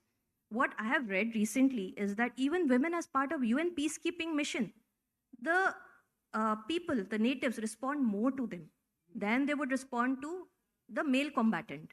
So yes, having women there as first responders in humanitarian needs from Navy, from Army also. In Turkey, we saw Operation Dost, where the picture of 60 para-field hospitals medical officer with a Turkish woman was in the headlines. Yeah, so yes, it is exciting because that is something else which the youngsters would look to responding in humanitarian conditions. I would like to add to this. So right at the grassroots level, so when I was working on field, I was working with skilled, semi-skilled workers who come from rural backgrounds. So for them to see that there's a girl out there who's working and delivering, the thought process changes and they're like, you know what, my daughter can do this too. And when you sit down with them and you ask them, are you married? Do you have children? Do you have a daughter? Is she studying? Are you educating her? What is your plan for her? That's just having that conversation with those workers. I've had them call me back, have video calls with their daughters, and just asked me how can they join the armed forces or how can they take up science and what else can they do. It really opened their mindset also, just having one odd of us working with them alongside them. I want to ask so many questions, but I'm going to come back. Disha, you are in charge of the big parades. The Prime Minister, or I saw a circular more recently which says that the next Republic Day is going to only have women contingent. How important are these symbolic show of women's presence in the services? Do you see a response increase from civil society, from the rest of the population when you have some of these demonstrations? What is the kind of the goals that such activities have for themselves? Okay, so very good afternoon to all of you here. Firstly, I want to ask a question to all of you. So, how many of you here think that what you are today comes from home? So, when I was a child, my parents always told me, we have a Rani Lakshmi Bai here in my house. So that is when I thought I am a soldier. Right from my childhood, I used to always think I'm already a soldier. So this is the kind of upbringing that we need. So this is what we expect from our parents and the kind of upbringing for a women-led development. So coming to the Republic Day parade, so I led the Republic Day parade, the naval contingent in the Kartavya Path this year. So the impact that I received, the response that I received from a lot of young girls and women in uniform and without uniform. So it was spectacular because everyone came to me and they were like, even I want to do this. We want to lead the contingent. So the kind of mindset that they have is they want to lead. It's not that they want to participate. It was like they wanted to lead. So this was the kind of response that I had got. So I believe that women are unique in themselves. So that is how they need to shine, and they will definitely shine. And we heard from the previous panel that there is a need for champions and heroes and those you aspire to. So thank you for the job you're doing. But here is a question to all of you, and I'm going to come to a combat question in a bit. I know you are the one with the fighter aircraft there. I saw the movie. So I'm going to come to you with a specific question, but a general question to all of you. Look, my knowledge of armed forces is Bollywood and Hollywood, okay? That was ours when we joined. Before Okay. we joined, that was it. So that's my knowledge. So now but there was some sense that in the armed forces you come as individuals and then you build some buddy systems and you create a group dynamic and one for all for one, etc., right? Every army has some variation of it, right? So tell me, how does gender play what is the gender dynamic when you have to now replace the buddy system with, or rather in the buddy system, have a much wider basket of identities, gender identities specifically. How does that play out? All right. So when we train alongside our male counterparts. We wear the same uniform. We do the same exercises, the same parade. We follow the same routine. And yes, we do come as individuals. But throughout the training, there is a very beautiful thing that happens. So we all come from different parts of the country together as individuals. And during the training, like there's a small exercise when somebody says like, you know what, run to that wall and come back. And the first person who comes is secured and the rest of you continue running till as and when somebody comes, you keep going. And initially everybody is so individualistic that everybody is like racing to just somehow reach first and then leave. And eventually, when we train together with the girls and the guys together, and we have tears and blood and sweat, all of it, there comes a point when somebody says, run to that wall and come back, and everybody runs at the same pace as the slowest person in the group. And even if we have to run to that wall 50 times, we will run with the slowest person and come back to the finish line together so that we don't leave that one person behind. Invariably, I was the slowest person because with my male counterparts, my course-mates, they always ran with me. You know, let me come to you, Swati. I'm sure you were like one of the fast ones there, right? So how was your experience being, especially in the combat arm of the armed forces and the Navy specifically? What has your journey been so far? How exciting has it been? What has changed? How have you changed the armed forces? First of all, I just want to say that presently I'm posted as a Naval Air Operation Officer, and I'm into the aviation branch or the Naval Air Arm of the Indian Navy. So when I passed out from 12th class, I genuinely had fears of height. But coming into the Navy and actually coming into the aviation branch, I don't know. I don't remember the time when I actually shifted or transited from this fear of height to actually delivering the weapons on board aircraft. Now we talk about the combat role. Earlier, the women they only came into the non-combat role, but now women are also inducting in the combat roles. With this, they are likely to fight the wars in the future, specifically in the combat roles. Today, the war is all about the intelligent war, the digitized war, and more focused on the technology. So I feel that these smarter women like us, who are directly involved in the forefront for fighting the war, and these smarter women like you and outside, who are indirectly involving themselves towards the preparation of these wars, we are trained and we can face these wars with full aplomb. So smarter weapons, smarter humans. Yes. That's the new And connection. smarter women. Okay, great. So I think that's a good connection you've made there. No, but let me ask you the question on that buddy system in the combat role. Combat role also, used to have the machismo, right? There was this testosterone fueled movies around these combat roles so the soldiers being the tough, masculine, brooding, silent varieties, right? So now, are you gradually seeing that buddy system become far more inclusive? Yeah, definitely the buddy system is becoming far more inclusive. If I talk about the combat, as Tavishi told, it's a very small example that in the forces, it's all about the teamwork. Now today, if I go and I have to hit a ship somewhere in the vast ocean, so I go with my counterpart. It's the CRM that we follow in the aircraft, the crew resource management, wherein it's not only the me who is the single person who is flying, or it's only the pilot who is flying and giving because of the pilot we are going to win that particular mission or particular job. It's the person who is sitting as the mission commander as me, and the person who is there with me. So both of us, we have to make efforts and we have to ensure that we accomplish whatever mission has been given to me. To add on to that, I think when you give a woman an opportunity and a platform to perform, and when she performs, after a point she stops being a gender, a woman, and she becomes a human, and that's what people respond to. Like Disha did not mention the fact, but when she was the contingent commander, there is a voting system that happens that the entire contingent, all the sailors who are working behind her, who do they want as their contingent commander. So that speaks volumes.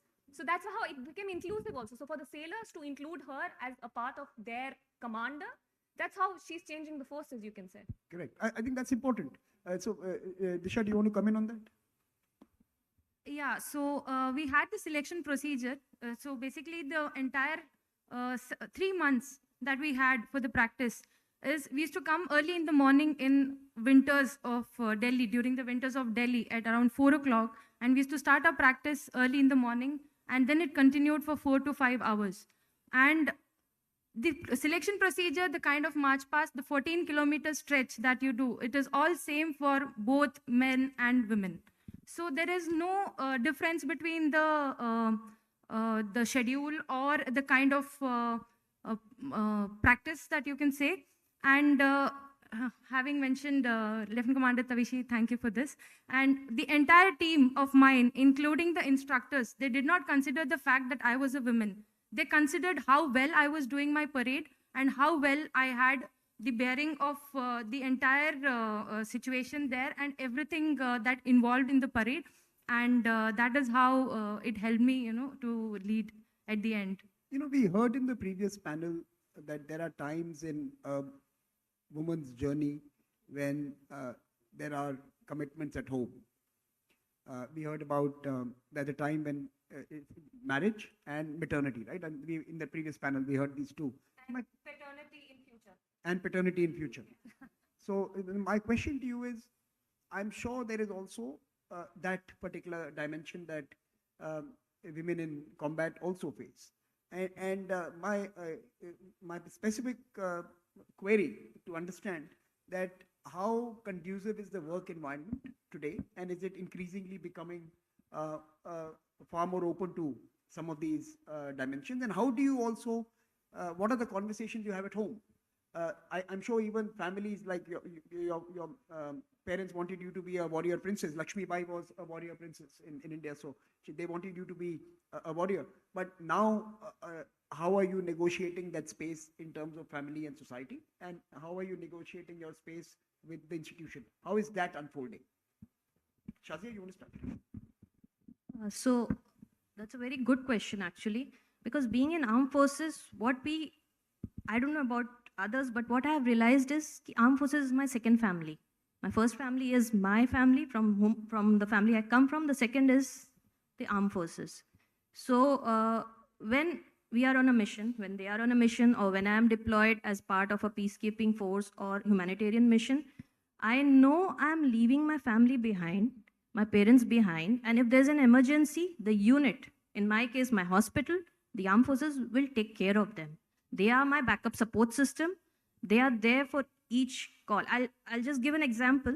I was doing my super specialization in laparoscopy in Taiwan for a year in 2019, just before COVID.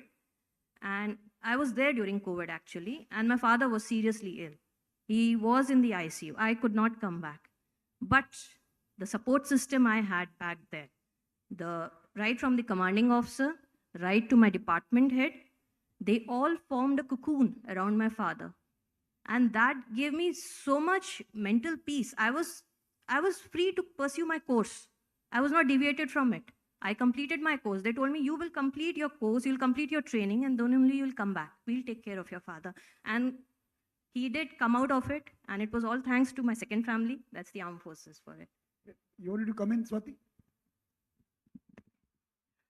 Yeah, as already ma'am already brought out that definitely it's not only the earlier when the women's are not that much getting inducted to the armed forces, wherein the man, they need to go out and go at the forefront. So Navy or any talk about any armed forces, they used to take care of the family or the spouse and the children.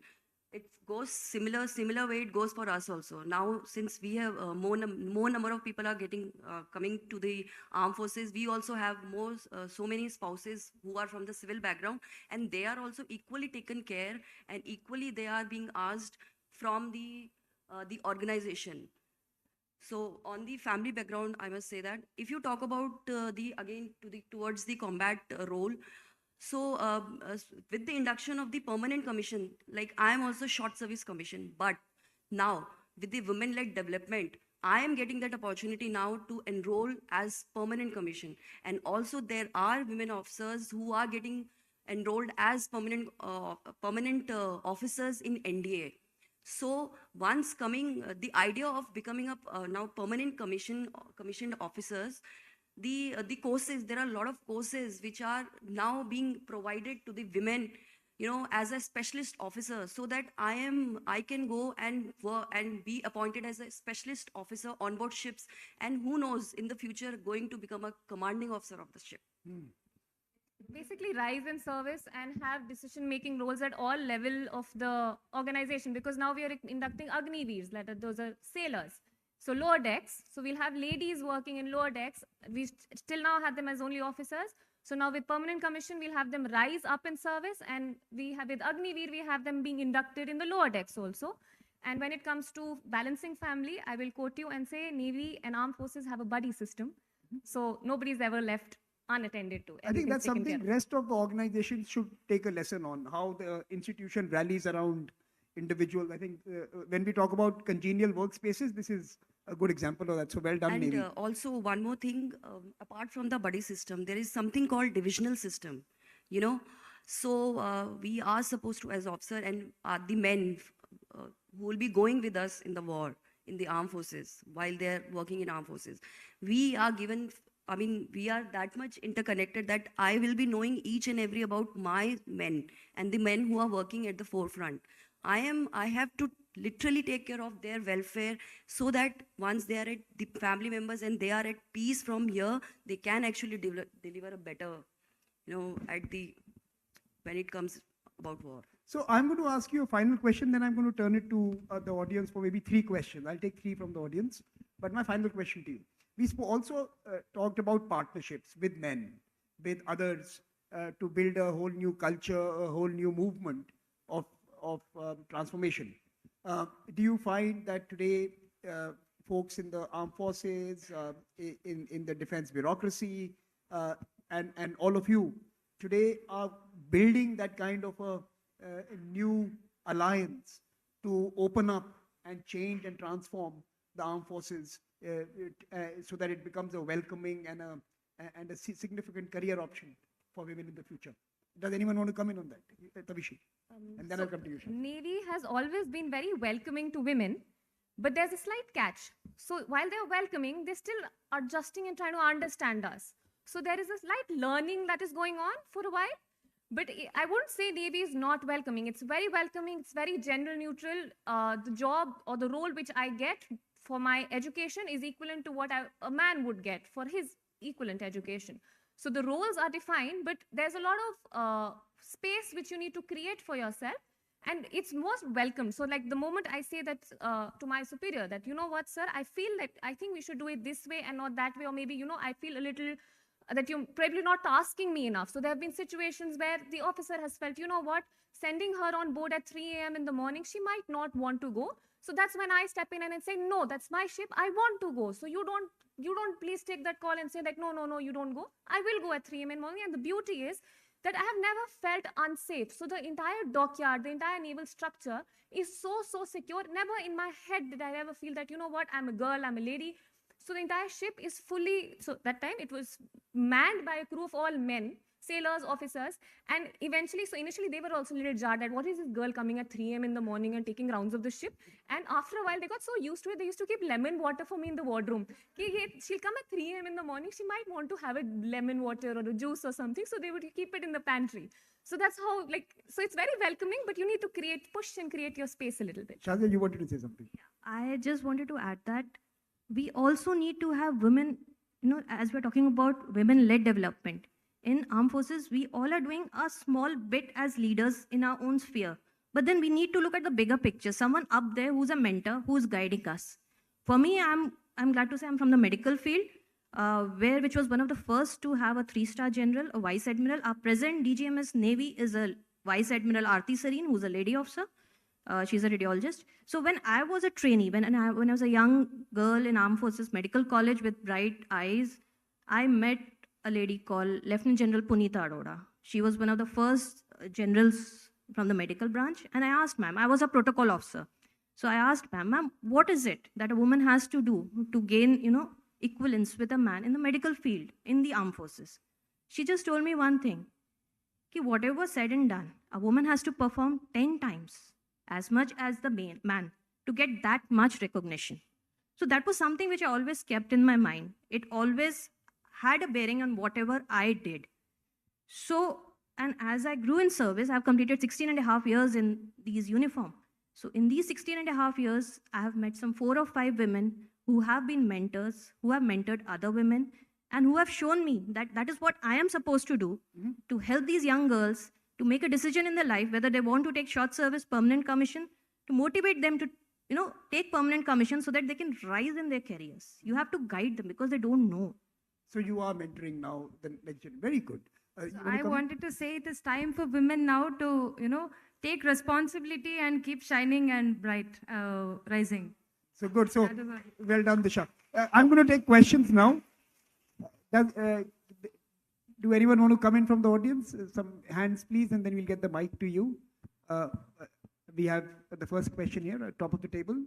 And please catch my attention. I'll also divert the mic to you if someone in the back there wants to ask.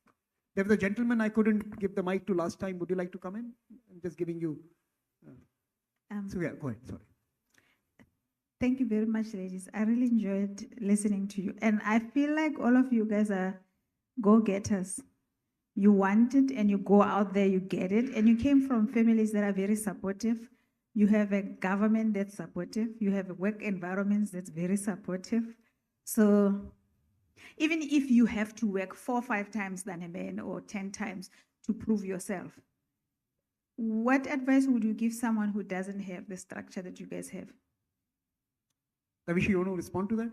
You have a safe work environment, your dogs are safe, and you have men folks who keep lemonade for you when you get to your workplace. But every work environment is not like that. What advice do you give to those women? What you're asking, I can't relate to it that much because fortunately, I have been in a rather cocooned environment of the armed forces, which has sheltered me from a lot of which is outside in the corporate world and the private sector. But what little that I try and do is I make it a point. So like you had mentioned, talk to people and engage. You had particularly mentioned that and I made a note of that. So what I do is like whenever I take a cab, I engage with the cab driver and I really drill down on him that, you know what, are you married? Do you have a daughter? Are you educating her? And I get after them. I think I'm quite annoying that way.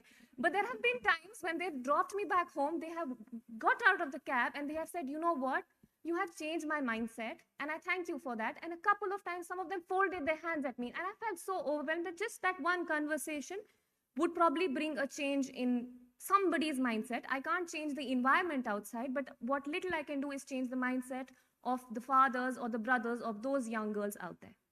Okay, I just want to add one point. I believe, as per my experience in the armed forces and especially in the as Naval Air Operation Officer, it is one of the most important thing is how good you are at your job, how professional you are at your job. If you are, nobody can stop you. First thing. Second thing, okay, now coming to this profession and taking all these opportunities, you really need to educate your girls. Okay, it starts from the beginning, right from when she's ready to go to the school. So how I am ensuring that I am giving the better education and also similarly, you know, the maid who is working in my house and the maids and the other females who cannot afford, maybe in some way I'm contributing or maybe I'm encouraging them to send their daughters to go and study, get educated, and they can dream for further and further. Maybe in that way. Can you have the gentleman at the back? Yes, with pleasure. And well, first of all, let me introduce myself. My name is Jorge Laguna Celis. I am the head of the Secretariat of the One Planet Network, which is a network of over 10,000 practitioners that's working on sustainable consumption and production under the agreement of the SDG12. I was very much moved and touched by actually both panels. And my comment for the first one that is also applicable for the second one, it is one, we heard the message of the importance on leadership. Leadership contributes to make change in our systems, in our structures. We also had the importance of having gender disaggregated data, which is absolutely critical for better policies. And now we have heard something, a very important message that I also take home. And in my words, it is sometimes we feel like we cannot change the systems on our own, but we can change our own world, our own lifestyles by our own individual actions. And seeing these wonderful examples of leadership at all levels is inspiring. The message that we want to share that goes a bit beyond in the context of women-led development, it is that also we have to look at solutions that work across what we call, from an environmental perspective, high-impact sectors. For example, in the buildings and construction industry that's driving a lot of the pollution challenges that we are seeing, only 10% of the workforce is led or is composed by women. If we increase that share, we can find innovative solutions. We can find different materials. We can find different approaches. So my message here, and the same goes, for example, for another sector in which we're extremely active, and that it's where's beautiful Goa, which is the tourism sector. Tourism sector also has its own challenges in the sense that perhaps there is a large percentage of the workforce that's composed of women, but yet this percentage of the workforce is not leading, in many cases, the industries, or is not making the change. So solutions that work across these industries and these high-impact sectors, as we saw in the case of the Army, are extremely important. Thank you. Thank you for the opportunity. You want to come in, Tavishi, or do you want to come in, Swati? Do you want to respond? Sure. But after that. So do you want to just come in? I think what you're trying to say is become job creators and not job seekers is I think what you're trying to get at. Also, you mentioned that you were working with the workforce that was entirely Primarily men. men, yes. Yeah, and now if that had a fair sprinkling of diversity, would that workforce be far more conducive to building something that is useful to everyone? So now, and I'll add to that. Okay, so in the dockyard which I was working, I was in fabrication, which is welding, plating, and all of that. So that is more men oriented. But at the same time, we had electronics and telecom and all of that. That had a lot of female workers. We had 300 plus women workers in the dockyard serving day in and day out. So while I interacted with a certain part of them because of my job role, there were a lot of women workers, and they do rise in their sphere, become chargemen, become foremen, and then they lead the workers below them. So they are also leaders in their own sphere. You wanted to come in? Sorry, Nikhil. I continue. Go ahead. I actually want to, I think her, ma'am, her question also wasn't completely answered. And clearly they've given you quite a picture of the Navy. Of course, they've read the brief well, but they haven't had, I don't think they've been fair to the extent that they actually, what they go through. Because I'll give you the male perspective of the forces. When I enter a room, I, of course, am not trying to prove anything. Like I have it on a platter. That they do not. And even in a patriarchal society like India, if I were to be put amongst 500 women on a ship, I would be intimidated. But when we are saying women are going to sea, we're talking about one woman amongst 350 to 400 men sailing. So they're not working under similar conditions at all. So when they're creating a space, I would like to tell you that they're going beyond, really beyond, pushing it way beyond a man has to. So in that question, when you said that they're in a safe environment and what would you want to do, I mean, what can they do for a safer environment outside? I would like to go back to a question where there was a male feminist who had stood up. It is so important that a male feminist talks to men who are not feminists. It is noticed that mostly men feminists are towing their line amongst other male feminists or amongst when they're talking to other women. But it is important for male feminists to talk in a locker room where they're outnumbered and the discussion goes against a woman. And that's where they need to stand, because that's where a woman would not have access. Fair point. Right? I think that's a good point. That's the additionality they bring in. Go to the boys' locker room and talk to them. So that's an important point. That's the part I want Nikhil, to bring in. I want to give them the that's last it. Thank you. chance, last word, and then I want to close this panel. So thank you for that intervention. We also have, by the way, we have two lieutenant commanders, women who are right now in the Indian Ocean, and I want to also acknowledge them through a short video. They were meant to join us on a live link. Unfortunately, God knows, the sat phone is not working. The sat link is not working. They are in the high seas and they were going to be speaking to you, but we have a small video. But before that, let me just quickly, Tavishi, if you want to introduce them, the two who we are going to present a video on. Yeah, but before that, if anyone else wants to have a final word, you would wanted to say something, Disha, on the question, and then we can turn it to. No, I was just saying the mindset of women being passive towards the development should be an active. Correct. It should be an active development of women towards the success is what I think. Shazia, any final words before we turn to Tavishi? The same thing, that armed forces is a general neutral force. Everyone is given the same platform. The one who performs moves ahead, as it is in any other this thing. So for a woman, if she wants to succeed in armed forces, if she wants to lead, she has to take the initiative, she has to march ahead, she has to become a mentor, she has to guide others. That's my take on this. But she does have to do a little extra than what a man does. 10%. Okay, so can you introduce your colleagues? So we have a special surprise for you. We have two of our finest officers, Lieutenant Commander Dilna and Lieutenant Commander Rupa, who have sent over a voice message to us from the middle of the ocean. They're on a 17-meter long vessel and they're sailing back to India. And to give you context, they are being trained to set out to become the first Asian solo circumnavigator around the globe.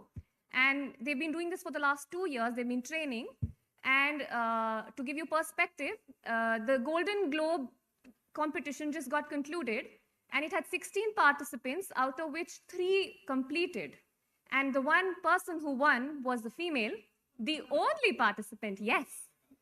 Yes. Yes. Yes. Yes. Well done, South Africa. Well done. The only female participant, and she came first a day prior to her rival. And so we've got Lieutenant Commander Dilna and Lieutenant Commander Rupa, who have a lot of willpower, a lot of grit, and a little bit of crazy, I feel, to be taking this. But we'll play their video and have a look at it.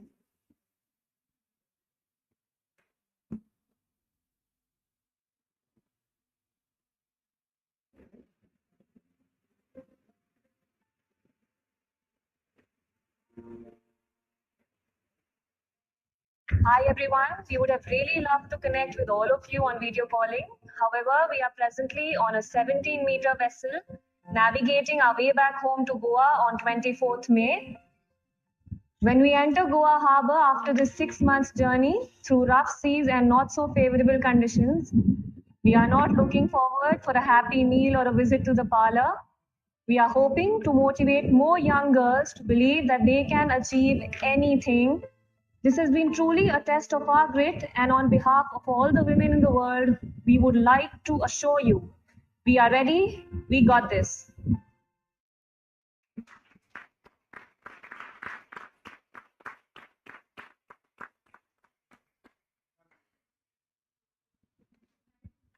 Thank you very much for that very exciting and inspiring session.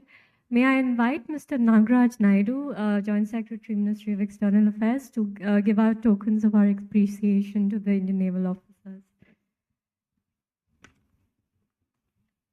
You know, this is what I was waiting for, a group photograph with 4 women in uniform. That is my fanboy moment.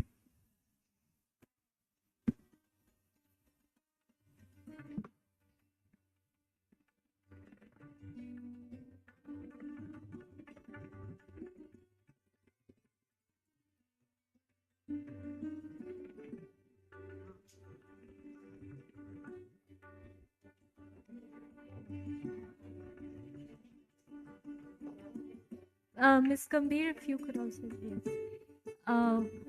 If you could come state center for a group photo.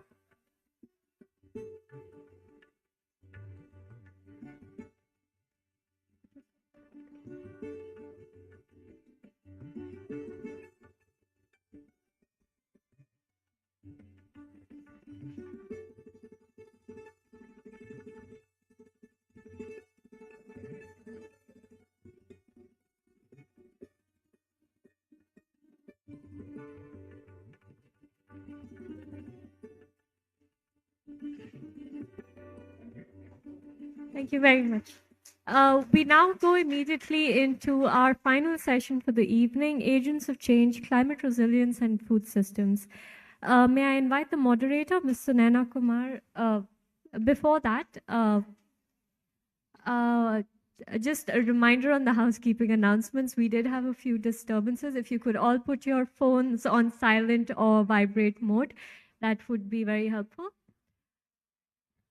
Apologies, just notes from the deck. I would like to invite on stage Ms. Sunaina Kumar, Senior Fellow at the Observer Research Foundation and Executive Director of the Think 20 Secretariat. On the panel, Dr. Suranjali Tandon, Assistant Professor at the National Institute of Public Finance and Policy. Dr. Vera Helena Thorstensen, Head at the Center for Global Trade and Investment at FGV Brazil. Ms. Tamina Sharif, who is Regional Director for South Asia at CJIAR. Ms. Hyoni Ban, who is the Chief for Social Policy at UNICEF India.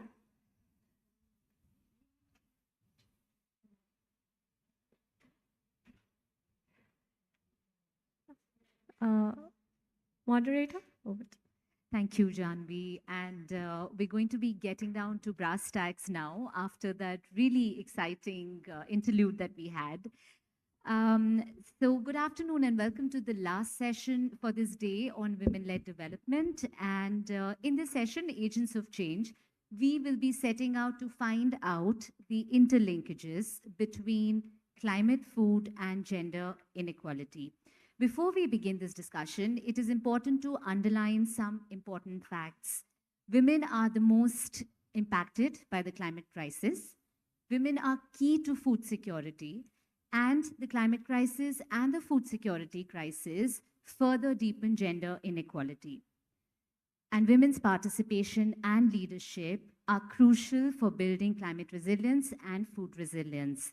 So we are going to be discussing how the planning, development, and funding of policies on food and climate can be gender responsive, and how women-led development and the G20 can play a role in achieving this. Our speakers today bring a wealth of experience, and I'm really looking forward to this discussion, which we will later open to the audience. Let me just begin. Suranjali, I'm going to start with you. There's 2 mics. Okay, so the climate crisis is known to impact women a lot more given their roles and responsibilities and, of course, cultural norms. This session. But I think the only positive that I see coming out of climate change is that we're beginning to talk about the role of gender that's been left behind and communities that have been left behind in many, many years of macroeconomics. We've gone to school and been agnostic to what growth really means for different segments of the economy. I think it's a fundamental change is required on how we talk about macroeconomics, and I think G20 is ideal for this. It is to see how much of the public budgets are going towards gender. It's also talking about, what is the role of women across healthcare, because you will see transition to minerals or to sectors which are new. I think it's also an opportunity to say, where are the jobs? In the earlier session, one of the speakers alluded to the fact that there is scope for employment in renewables, but it still remains undertapped. And I think we need to reimagine jobs as well. On your question of finance, I think it's quite interesting. Finance is dominated by men, but what we're seeing now is that there is a paradigm shift in terms of disclosures, in terms of regulations, which compel companies to say what they're doing in terms of gender diversity. So for example, you have thematic investment based on ESG, which allows for scaling up finance for climate as well as taking into account adequate gender representation. I think there is a need for critical thinking on infrastructure. I think infrastructure is something that is a focus of the government, of many governments, and this infrastructure provides the support system for women to about funding infrastructure, which is also useful for women to go out and work and participate. So that's my short answer.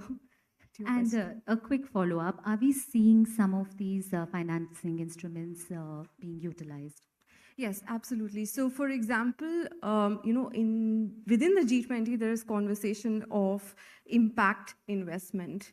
And impact investment has picked up over the last couple of years. It basically delivers change in the form of education of women. It looks at skilling.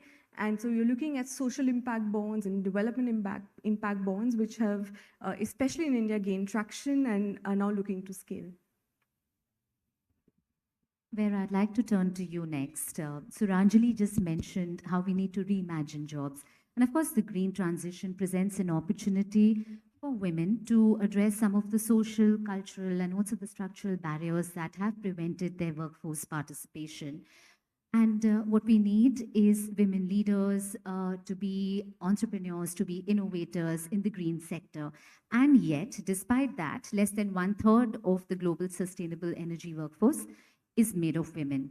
So how can we promote women-led development and promote entrepreneurship in green sectors that also addresses formal and informal workforce? Well, first of all, good night, perhaps already. First, let me thank the organizer of this event. And exactly almost 50 years ago, I was as a young professor academic that I am, in the Conference of Women of the United Nations Conference on Women in Mexico City. At that time, all the heads of the delegations are men. And I said, what's going on? I was in the academic side event. And I said, what's going on? There's no woman. Yes, the women not ready, they are not ready to get the discussion going on. So, and my question is, and I spent all my life in academic years and traveling a lot and working in international institutions. And the point is, what have changed? And then, because I am an economist and I like numbers, I went to see the numbers before coming to India.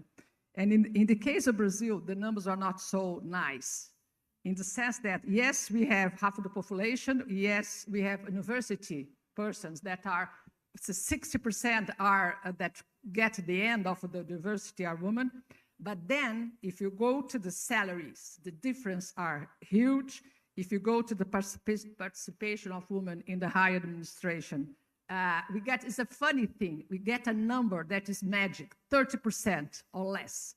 So my point is how to get out of this 30% and to a better number. If you go to the representative in politics in Brazil, it's terrible also in the sense that we have marvelous politicians. And in all these in Brazil, we have 800,000 rapes by year. Can you imagine a society that are trying to change when you have this kind of violence, the numbers of violence? And we have in Brazil everything that you need. You have a structured minister of women and all these secretaries, and you have a new law now that's putting pressure on salaries. But even so, there's no progress in the sense that what I said is the famous 30 around number, right?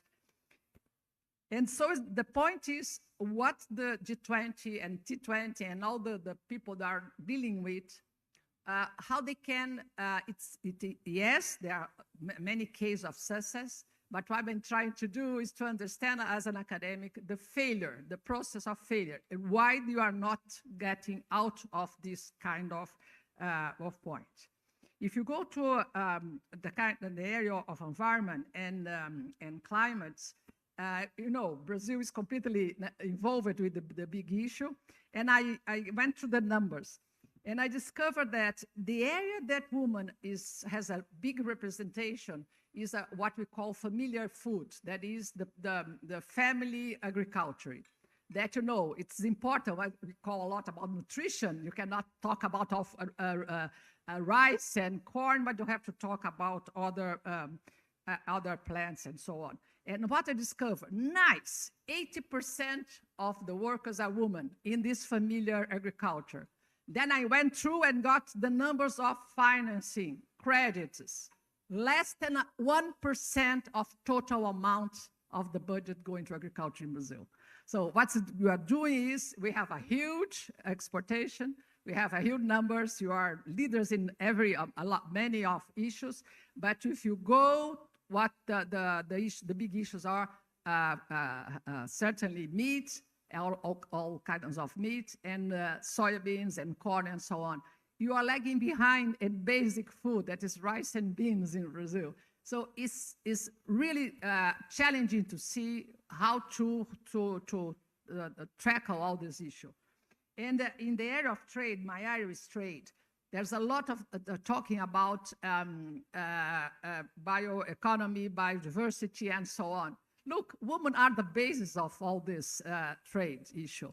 And but the point is how to organize, how to go. Can you imagine going through the Amazon, the river, and once a week taking the crop and convincing the people, all the learning process, to use this material as a basis for cosmetics and for exportation and so on. So there's a huge amount of work to be done. And the point is, what I might suggest, and I went with this, I like numbers. I like the facts. And I went through the numbers of World Bank before coming here and the OECD and so on. Look, they are not the same numbers. If you go through the methodology, how they get the numbers, they are not talking the same thing. So can you imagine in our life now, to see as an academic, to see how the difference exists, and we need to talk the same concepts. What is that you're measuring, and what is the main problem, right? So this, for me, is the most, and more than the statistics, you have to build with indicators to see how the countries are going to do and what they are doing. And my last word will be that what a very famous woman said in Brazil, talking about gender and women and so on, and she said, look, all the reference of men when they talk about the gender issue is not so nice, like in this room. They are taught that they have sympathy for the women clothes, the women issue. And a Supreme Court, the leader of the Brazil said, look, I don't want your sympathy. I want my rights. And that's the point, how to deal with it. We have rights. They are not being accomplished because of the legal system or the political system of the culture. And how to change this is a big issue, is the big issue, right? I agree with you. Numbers are very compelling.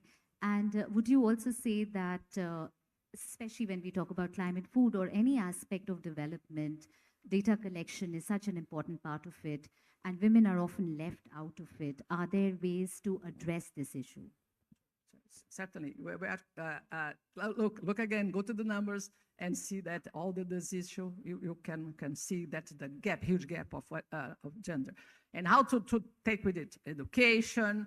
And I listened before, and I fully agree, it is to change the mentality of the family. If you have a family that is, like in Brazil, we call it in Spanish, the macho man, that's the way. We have still a society, this is completely developed in the sense of my place. And I work with a lot of entrepreneurs. And the talk all the time is this. Now we are being pressured to have women in the high direction of the firm and so on. But look, she's not ready. So the society has still a lot of pressure to do this.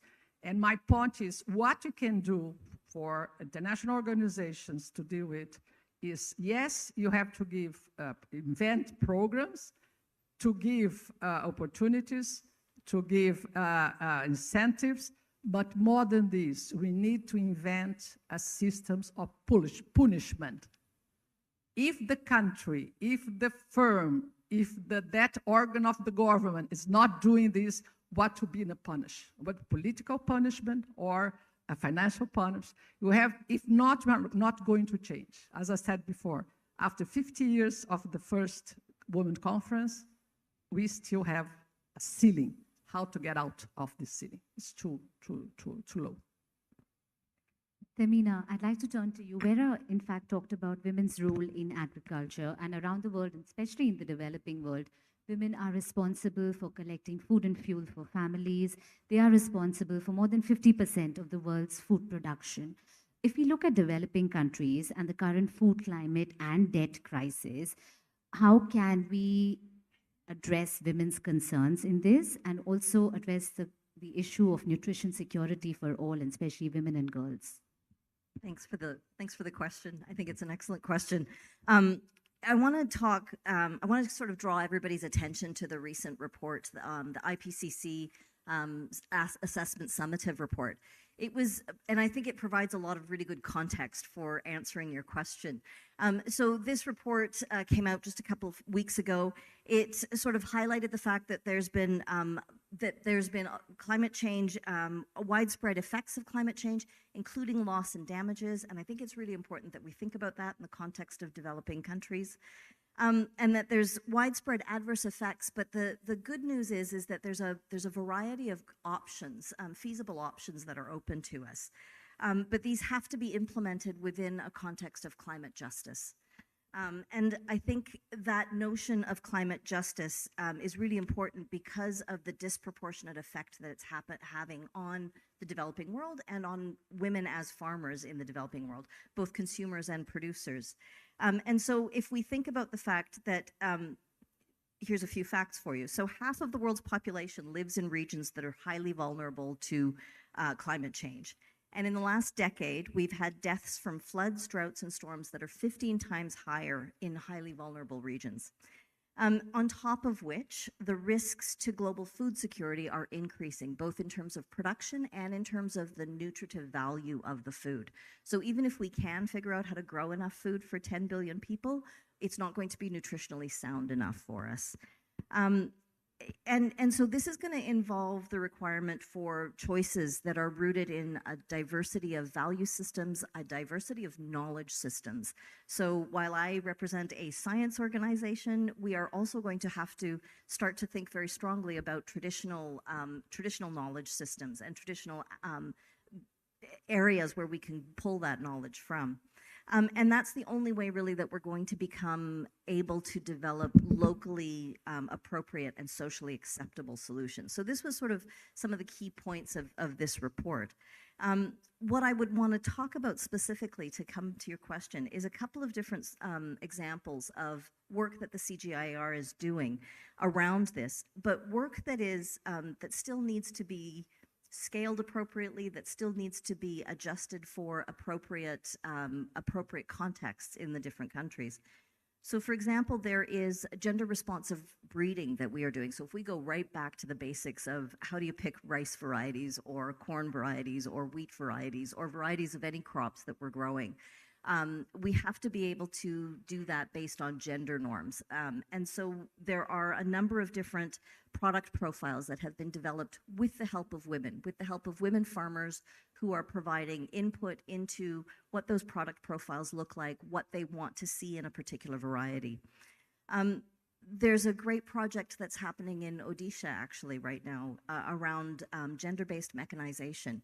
So we don't often think about the ins and outs of actually having to produce food. But when you think about the fact that the vast majority of farmers operate on a hectare of land or less, 50% or more of them are women, and then we hand them these giant harvesters and tillers and seeders to operate, and it doesn't suit them, much like the example that we had of the medical instruments that don't suit. So there's a fantastic program that's going on in Odisha that's actually looking at how do you recreate mechanization implements to help women that suit their body type and what they need to do. But it's a very small project, and I'll get to that.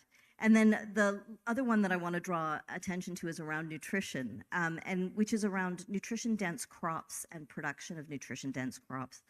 And here, there's lots of solutions. There's solutions around biotechnology, around climate-smart varieties, traditional varieties. I want to give a shout out here to the government of India around their millets initiative, and the fact that it has been broadened to include other traditional crops, teff, sorghum, barley, all of these that are coming back and are going to be really important for nutrition.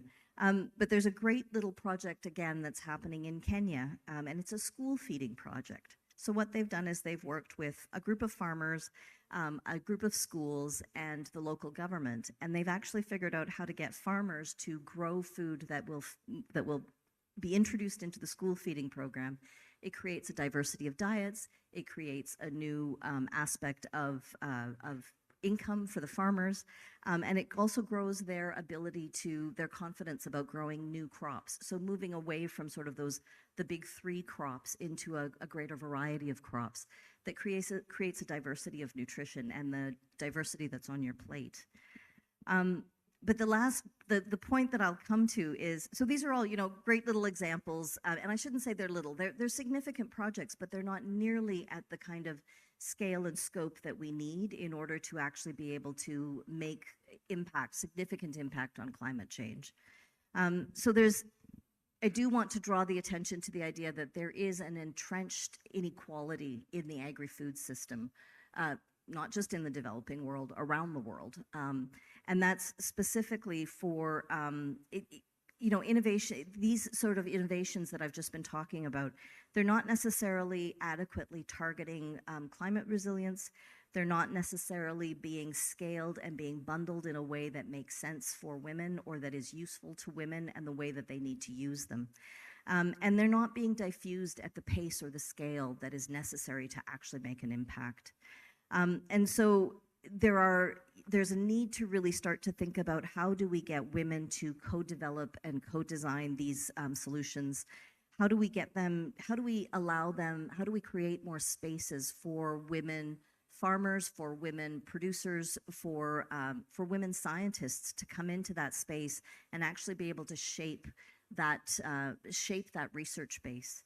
And actually be able to shape the research base that governments are then able to draw on to create their policies. And without being able to introduce women into that ability to shape that research base, we're going to continue to create policies that don't quite meet the mark. They don't quite take into account women's, the full need of the variety of women that are involved in the agri-food sector. So the last thing I would say is, I've got one more point that I'd like to make, which is, so one of the other things that we're doing at CGIAR, we recognized that even over our 50-year history, our work with over 3,000 partners around the world has not been sufficient. It has been far from sufficient for today's needs. And so we're actually introducing an engagement framework that will fundamentally shift the way that we engage with our partners, starting from the very basis of developing a co-creation and a co-development aspect to that. And we're hoping that that will fundamentally change the type of research that we develop, the type of research that we are able to make available. And finally, the last thing I would say, and we were having a great conversation about this morning, which is that, and the first panel made a really good point about minding the gap or closing the gap.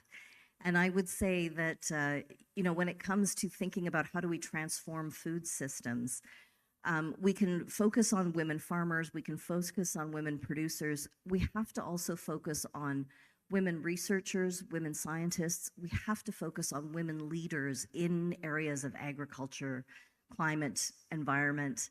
I sort of jokingly, but with an ounce of seriousness, said, I've lost count of the number of times that as a woman working in agriculture in South Asia, the number of times I've walked into a room for a meeting and I've been the only woman in leadership. And yet these are the people who are creating the policies and setting the agenda for how we transform our agri-food system. And so we really need to think twice about that too, and where is that representation coming from? What is the one thing that needs to change in our food systems to make nutritious food available for all, including women and girls? Oh, so I would say that there's no one silver bullet.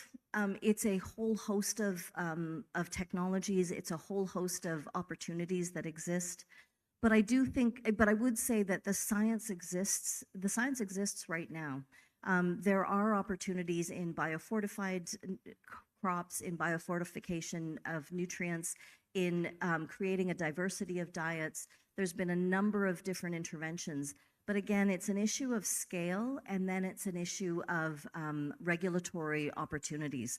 So for example, to bring a crop to fruition, a biofortified crop to fruition, takes a tremendous regulatory pathway that is not often clean-cut, easy to maneuver, easy to get through.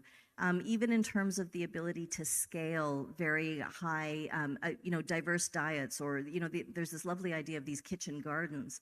Well, a kitchen garden is not going to solve the kind of large-scale issues of diversity of diet that we're facing. And so it is about putting in policies and finance that will allow us to scale appropriately, even existing technologies today. Hyun Hee, to add to some of what Tamina has talked about, and women play a vital role in building climate-friendly food systems and in building food security in households and in communities. Yet, women do not have land rights. Less than 15%, I was surprised by this figure, less than 15% of women in the world have agricultural land ownership. How can we support women farmers to adapt to climate change and also to promote crop diversity, which is important, as she also brought out, while increasing access to land for women farmers? Thank you so much. And let me first take the opportunity to thank ORF T20 Secretariat, Ministry of External Affairs for putting at the center SDG 5 at the midpoint of the 2030 agenda.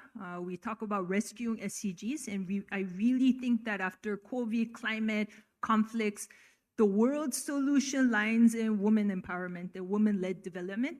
And as UNICEF, we operate in 190 countries. We just celebrated 75th year of our establishment in UNICEF, and in India over 70 years. And we work across health, nutrition, education, water and sanitation, and protection, which we talked about the issues of GBV, as well as social protection.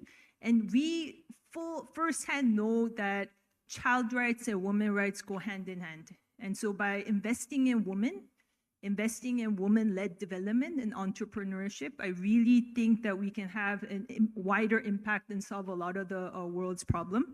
And let me just focus a little bit on grassroots women's leadership, because we talked a lot about very, very promising models. 1975, India started the Integrated Child Development Scheme, which is globally the largest early childcare development program. We know the role of the Anganwadi, the childcare workers that are females, in really transforming child and maternal nutrition. We also have been privileged to support the polio eradication, where the female vaccinators, the grassroots leaders, were able to eradicate polio. ODF-free, open defecation-free village. We have the women leaders who actually took charge. So it's very, very critical to not only look at top-down solutions, but we need to have catalytic solutions coming from the ground. And I want to turn to why this issue matters, having women in entrepreneurships. Because what I see is that these promising models that have sustained over time, we can convert these women leaders into women entrepreneurs in the climate resilient food systems and supply chain. I take an example of the National Rural Livelihood Mission of India, where we have now, I believe, and you can correct me wrong, there's about 12 million self-help group members, and around 90% are women. And this is across all of the states of India.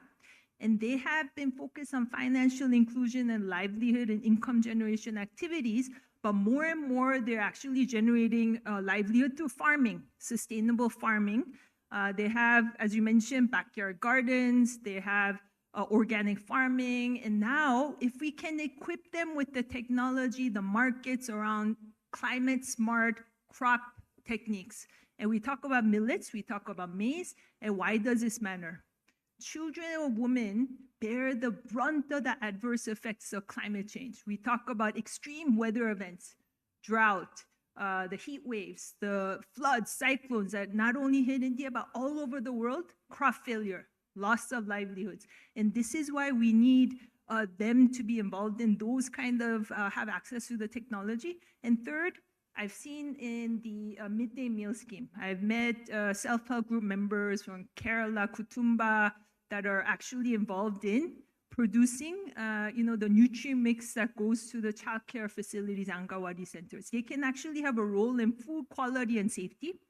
I've seen that the income generated from the self-help group members in even Jharkhand, they're very empowered leaders. They can actually ensure that incomes are actually invested into child health and nutrition and education. And this is why I mentioned this, because we had the conversation about investing in childcare infrastructure. The reason is the first year of life of a child, there are about 1,000 connections of the neurons. And you have rapid brain development, but the environment also matters. The nutrition, the health, the protection that you environ. It is really investing in the cognitive capital, brain power of not only your family, your community. It's good for businesses. It's good for the economy. So I think this I just wanted to say. And then because we don't have a lot of time, I just want to make that pitch because I see the clock going. In order to do this, I think we need to really address the issue of care economy. So policies, P. The first policy of order for G20 leadership is to really consider investing. I read 2% of GDP investment in childcare can actually, in OECD countries, have a return up to, I think, 6% in terms of the employment generation. In emerging markets, more than 3% of employment generation. And if you talk about the women labor force in the employment, it's much higher. If you're offered if you're offered childcare for women, you can actually generate 3 trillion back into the global GDP. You can actually generate 43 million jobs in the care economy, childcare work. So this is very powerful.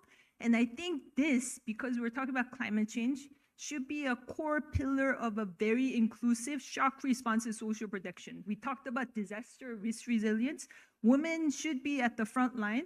But if we talk about just transition to the green, the digital, the care economy, we need to ensure care is at the heart of a social protection system. And given I'm from the UN, I'm going to talk about the Global Accelerator Program launched by the UN Secretary General in September 2021, which talks about this, and a big focus is youth.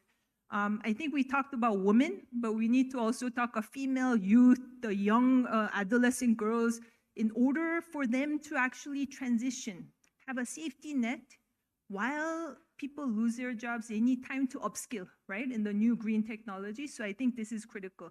And the third is financing. In addition to my colleague here, I think gender assessment of national state budgets to see what we need to invest in terms of empowering women in the climate resilient food systems.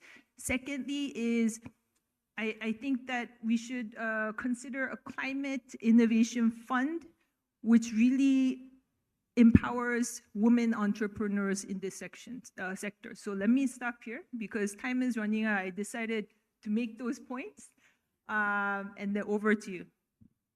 Thank you, Hyuni. And I'm glad that you addressed the question of innovative financing as well. And of course, putting the agenda of care economy front and center to this.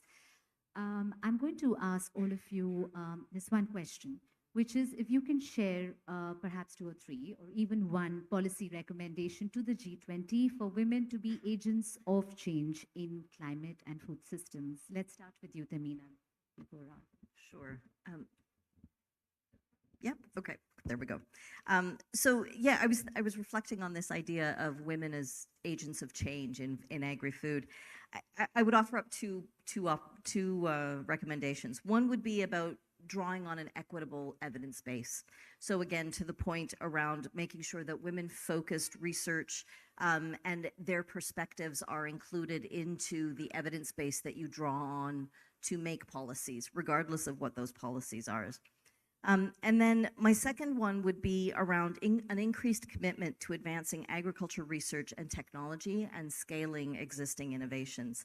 And I think there's a couple of things. It's not just about increasing the amount of money, but there's a number of other pieces that can be there. There's things around climate finance, obviously, but it's more around coordinated policies, around international cooperation, around ecosystem stewardship, and around inclusive governance. And these are really the essentials. You know, there are things like there needs to be the right incentives set up so that countries are able to promote their production and their commercialization for low-income countries. And I think also going back to the example that I had of the school feeding program in Kenya, I think to answer some of the discussion around nutrition and nutrition density, there is an opportunity to create nutrition-sensitive social protection programs that can sort of encourage that kind of full circle opportunity and create a more nutrition-dense and nutritionally diverse opportunity for families and communities that don't have that opportunity right now. Vera? Recommendations. I have a list of them. Let me choose 2. Yes. Take a look on the digital education. Look, my area is education, right? And the question is how to use these instruments to put some order in the heads of the youth.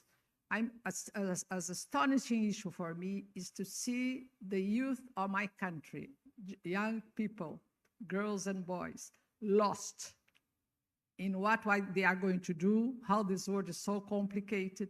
And, you know, the impact of internet is so huge, the games and all the challenges and so on, that I spend more time giving classes and giving speeches and so on. And then they come to me and said, what can I do with my life? In the sense that what you did with your life and how to be an international person and so on, and to have all this view. So the important point is, if you want to have the participation of women to be increased, you have to go to the education issue and use the digital era to change this. See the models, look at the models, what kind of women they have in the digital era. Not so nice leaders as we thought. So how to improve the digital education to use this also to talk about gender participation, leadership, and all the issues that we discuss.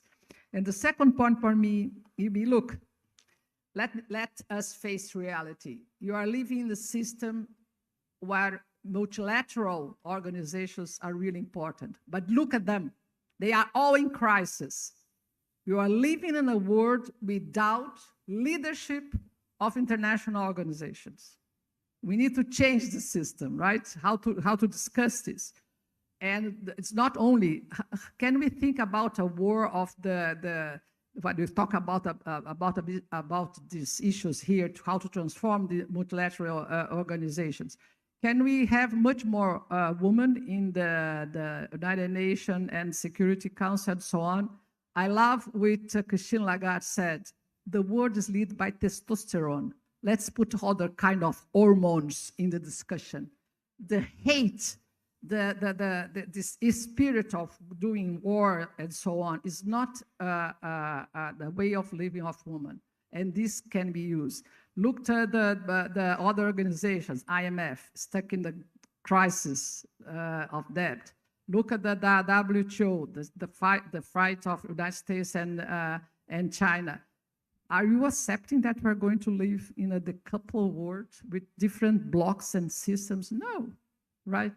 So we have to see that the recommendation is, can we have more space for women? And can we have a chance to change this system? So my recommendation is this: go to the numbers, see what's going on wrong with the plan that men made to give space for women. Look at the problems, look at the questions again, and see if you do not change the international system, the culture, you are not going to change anything. You are not going to stick in the same place. Next, in 50 years from now, you are going to have the same meetings and discussing the same thing. I hope not. Hope not. Yeah, so I have three very quickly. So to begin with, I think the uncomfortable question needs to be asked and discussed on why is there a pay gap. I think the elephant needs to be spoken of. And I think any sort of research which is also then discussed on reasons and causes will put issues out in the open and perhaps can be addressed then through setting of minimum standards. There's already been a reference in the previous panel of some kinds of minimum standards existing, but perhaps a floor on what this wage needs to be and the gap needs to dissipate. That conversation perhaps needs to begin within G20. I think trade is a very important area, and that's your area of expertise. We've seen that in India, women are employed in sectors such as textile, tea and coffee, which have been sadly adversely affected over the last couple of years. And I think the question needs to be asked on, is there need for new industrial and trade policy, which takes care of the gender issue as well? And I think third, which comes out of all the previous panels, is that this is a normative change. And are we going to look at laws because there has to be a top-down approach. It takes very long for norms to evolve organically and to change thinking. Is it that the legal systems need to change and evolve? We've already seen that in finance, as I said, through ESG-based investment, where investors are asking companies, like, what are you doing in terms of recruitment policies? And do we need to see that in various other legal codes that exist across countries, and perhaps the External Affairs Ministry is well suited to discuss these issues. So that's my recommendation. Thank you. So I'd like to summarize in 4 Ps. Great, robust public policy, focus on childcare, affordable quality childcare as a center of an inclusive social protection system. It's about just transition into green digital care economy. 85% of the world's women labor force is in the informal sector. They need protection. They need time to upskill, transition from low tech to high tech. Second is programs. Quality programs that are scalable, proven, that can be scaled up, expanded as a platform to turn grassroots women leaders that I've talked about, like the self-help group members, into women entrepreneurs. They need to be equipped with knowledge, technology. In the green sector, they need irrigation technology. They need to use drones, satellites, whatever it is, the modern technology, capital, market. Third is partnership. We talked about the role of not only government, but civil society as well as private sector for the financing. So this is critical. And then fourth, and this is why we're here, political will. So we have already seen under the India G20 presidency, women-led development will be in the action plan of the development working group, which I was told is the heart and soul of the development issues of G20 and beyond.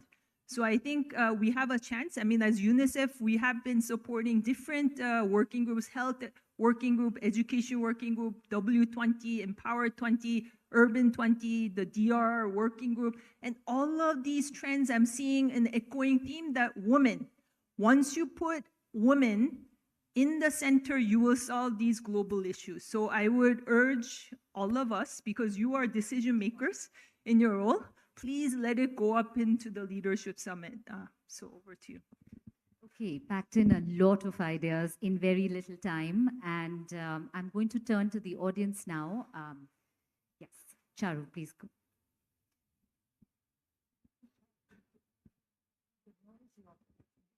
So maybe we can take 2 questions, another after yours. Okay. So a lot of strands that came together, I'm going to just string them, and a lot of thoughts came up. So I'll be responding to everyone. You mentioned entrepreneurs, so agripreneurs, I'd like to call them. So if we create agripreneurs, especially women farmers with small holdings, as a practice, wouldn't it be important to bring them as part of an active practitioner when creating any such models around them? For a simple reason, that they have local practices, sustainable local practices and local wisdom, which is acclimatized around the land holdings which they have been working on for several years. So I'll just give an example. For example, in Uttarakhand, there is village after village, 170 odd villages or so, where women farmers who have a lot of pride in their work, and they practice these, for example, twin crop. With rice, they will make millet embankments. So what are they doing? At the same time, it's crop diversity, it's hunger, nutrition. I mean, there's a lot of things that they are supporting, which is climate friendly. Another example, tomatoes with marigolds for pest control. Now, a lot of these practices are practiced with them. They know better. They could actually teach us many things about their land. Yes, then bring technology on top of it, then bring market linkages such that their enterprise, their produce doesn't go waste and they can earn, it can be sustainable. The other part is contract farming. So when we bring in contract farming, we do 2 things. We bring in capital and we bring in capacity building for the people whose holdings we are doing contract farming with.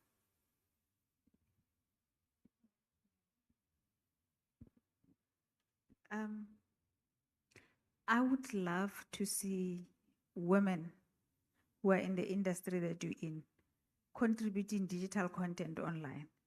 especially towards nutrition, to what they are doing, so that we can see them. I hear about farmers, I see farmers, but if I were to Google anything today, which was the same for scientists, women in STEM, we were never there. But today, if you Google, you will find all of us. But if I go to farmers, especially young people, generation, YouTube, Instagram, all those things, that's where they go for inspiration. And I don't see these women speaking up about issues that are relevant to us and what are they doing, unless I go to a farm, which is impossible, unless I live in a farm. Do you want to take this on? Maybe I'll just start with a comment. To your point, I think we have to recognize that farmers are the world's first entrepreneurs, right? So they may be agripreneurs, but they are entrepreneurs. But to your point, yes, I do agree.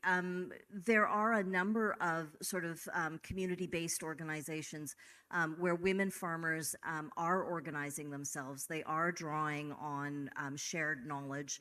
And there are, and one of the things I think are most important is that ability to draw on traditional knowledge, right? So reaching back into knowing what are what we call orphan crops or traditional crops that can be brought forward that are naturally climate resilient, that naturally don't require a lot of water.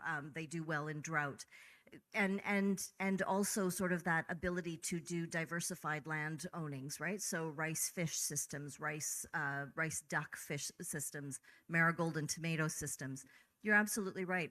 I think the next step in that is around, in the same way that we would help any entrepreneur to scale and to get faster and more efficient at the work that they were doing in any industry, we have to take those innovations that exist right now to remove the drudgery out of farm work right now. And that looks like finding varieties that are easier to plant, that require less water to plant. That includes finding mechanics and mechanization that allows women to plant faster and more effectively. It's about finding the opportunities for us to allow them to scale and allow them to really make their entrepreneurship that much easier. And I think that's a key part of it. And it's not that the innovations don't exist, but they exist and they have been tested on very small scales. They now need to be scaled much larger, and then they will need to be adapted based on different agroecologies or based on different parts of the country or parts of the world that we exist in. That's the challenge that exists for us now, right? Let me make a point that is dealing with trade and with Amazon products and biodiversity and so on. I was in the group talking about what kind of standards a product must have to be exported and even sold inside the country and so on. It's amazing, but the most important things that you can do is exactly use a woman. And true, because it's a kind of extractivist activity. You have to go inside the forest, do not touch the forest, do not touch the animals, and try to pick up the fruits with very strange names that can be transformed. And so, and this is I was following this kind of work, how to teach these people, as I said, to be every Monday, 9 o'clock in the morning with all the, all the big amount of little seeds that they cut in the forest and so on.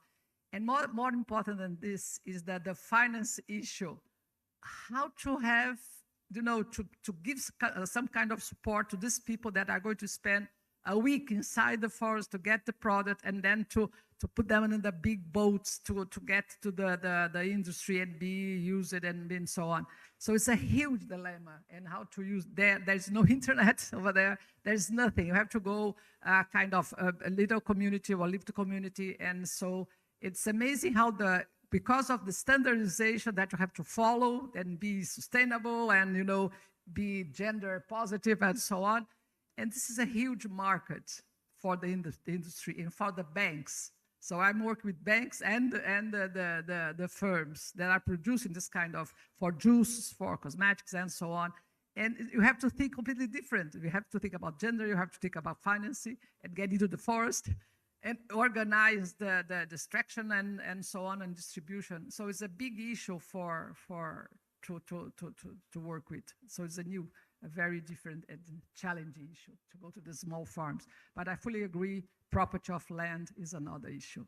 To whom belongs the land? If it's a woman that's taking care, it's the one. And you can say the same for cities. Who has the mother alone, with 5 children, without fathers, that's it. That's the reality of Brazil. The amount of young ladies with 5 children, young children, each of one from different parents. But the responsibility, that's the reality that to take this. Without the help of without a home, we are going to deal with this, with the children, right? So a lot of things to do. Yep, that's you. Do you want to come in? It says time is up. But echoing what you said, knowledge platforms, networks, critical for mentoring, to learn from one another, community of practice, and it's very important for women entrepreneurship.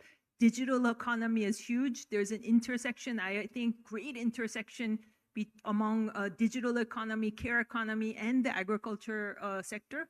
There's a huge business in agriculture sector. If we do right, I mean, there's huge jobs for youth, young people, women. So I think this is something that I just wanted to say, fully echo and agree to your points. Thank you.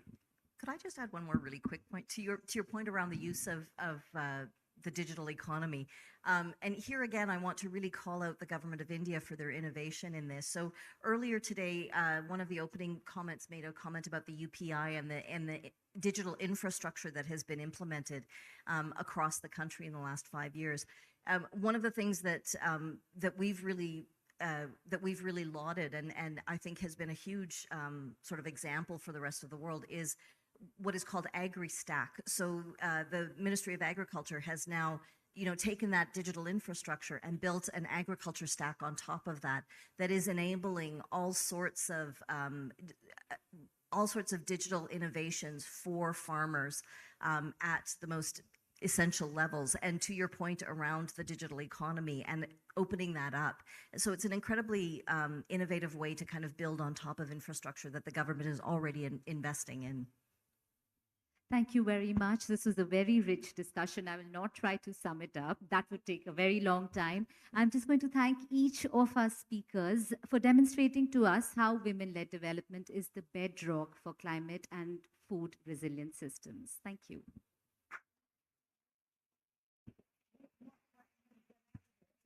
Thank you, panelists. I would like to invite Joint Secretary Naidu once more on stage to give away some tokens of our appreciation. And thank you to the audience for staying with us and being engaged.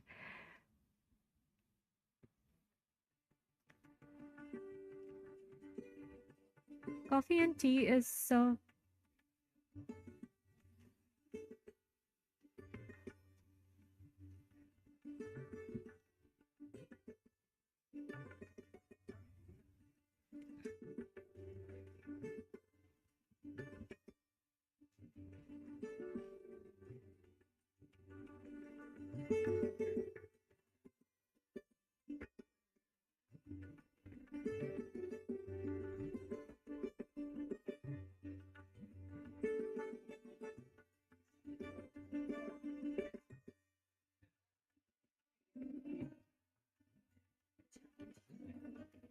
I'd like to invite Ms. Enam Gambhir now on stage to deliver the concluding remarks.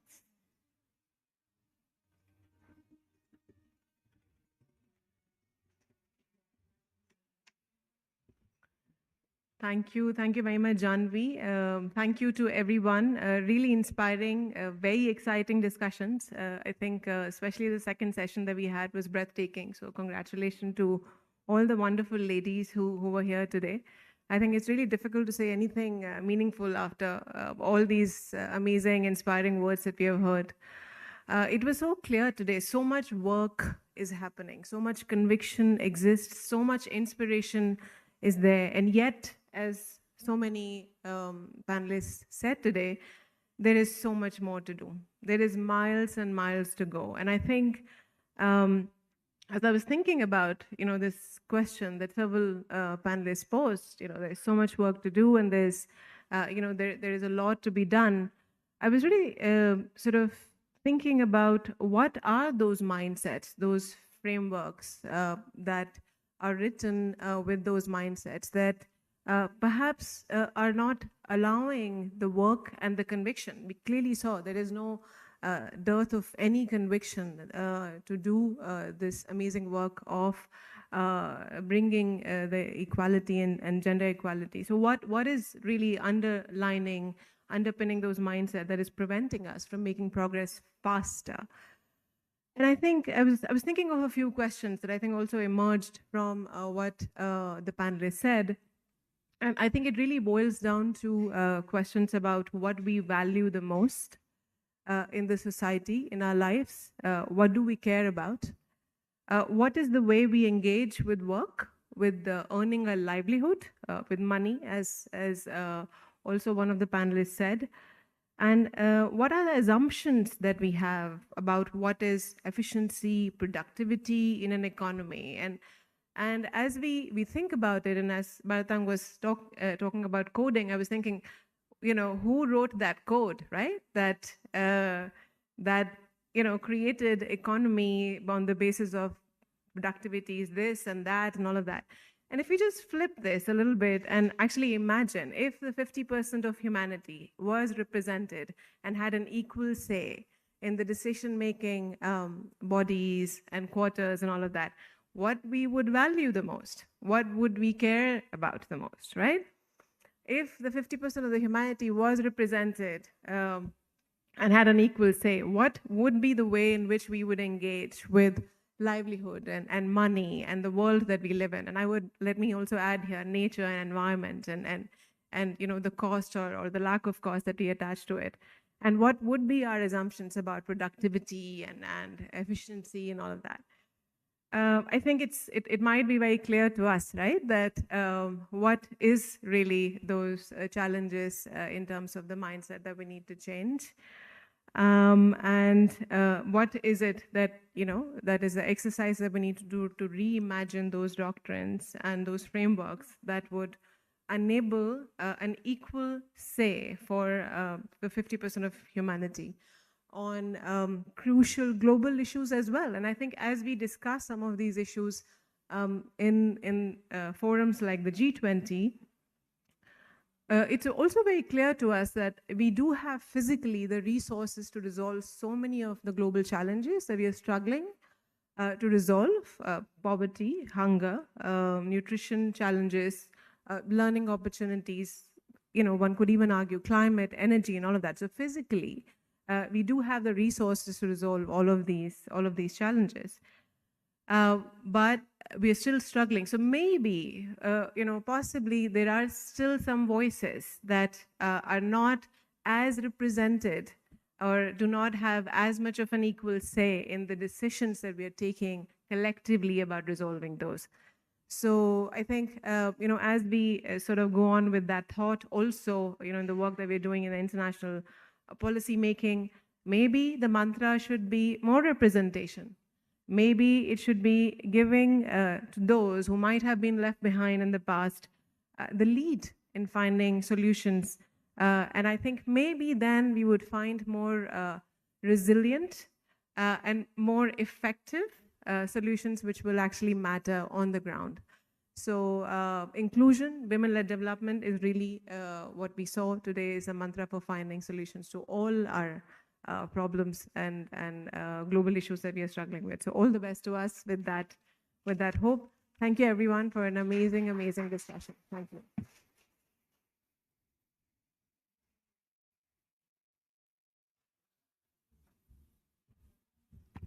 So thank you very much for being with us this afternoon and for remaining engaged. I think we can all agree that fantastic conversations, fantastic intervention, lots of food for thought. And this is a good time to now actually enjoy our evening, enjoy what dinner and the mealtime holds for us. But please join us for a cup of tea outside. And of course, then some of us have our plans and others will explore the city and still others will dine with me here. So let's see who those lucky ones are who are going to be with me at the end of the evening. Okay, till then, thank you very much once again and see you tomorrow morning. Thank you.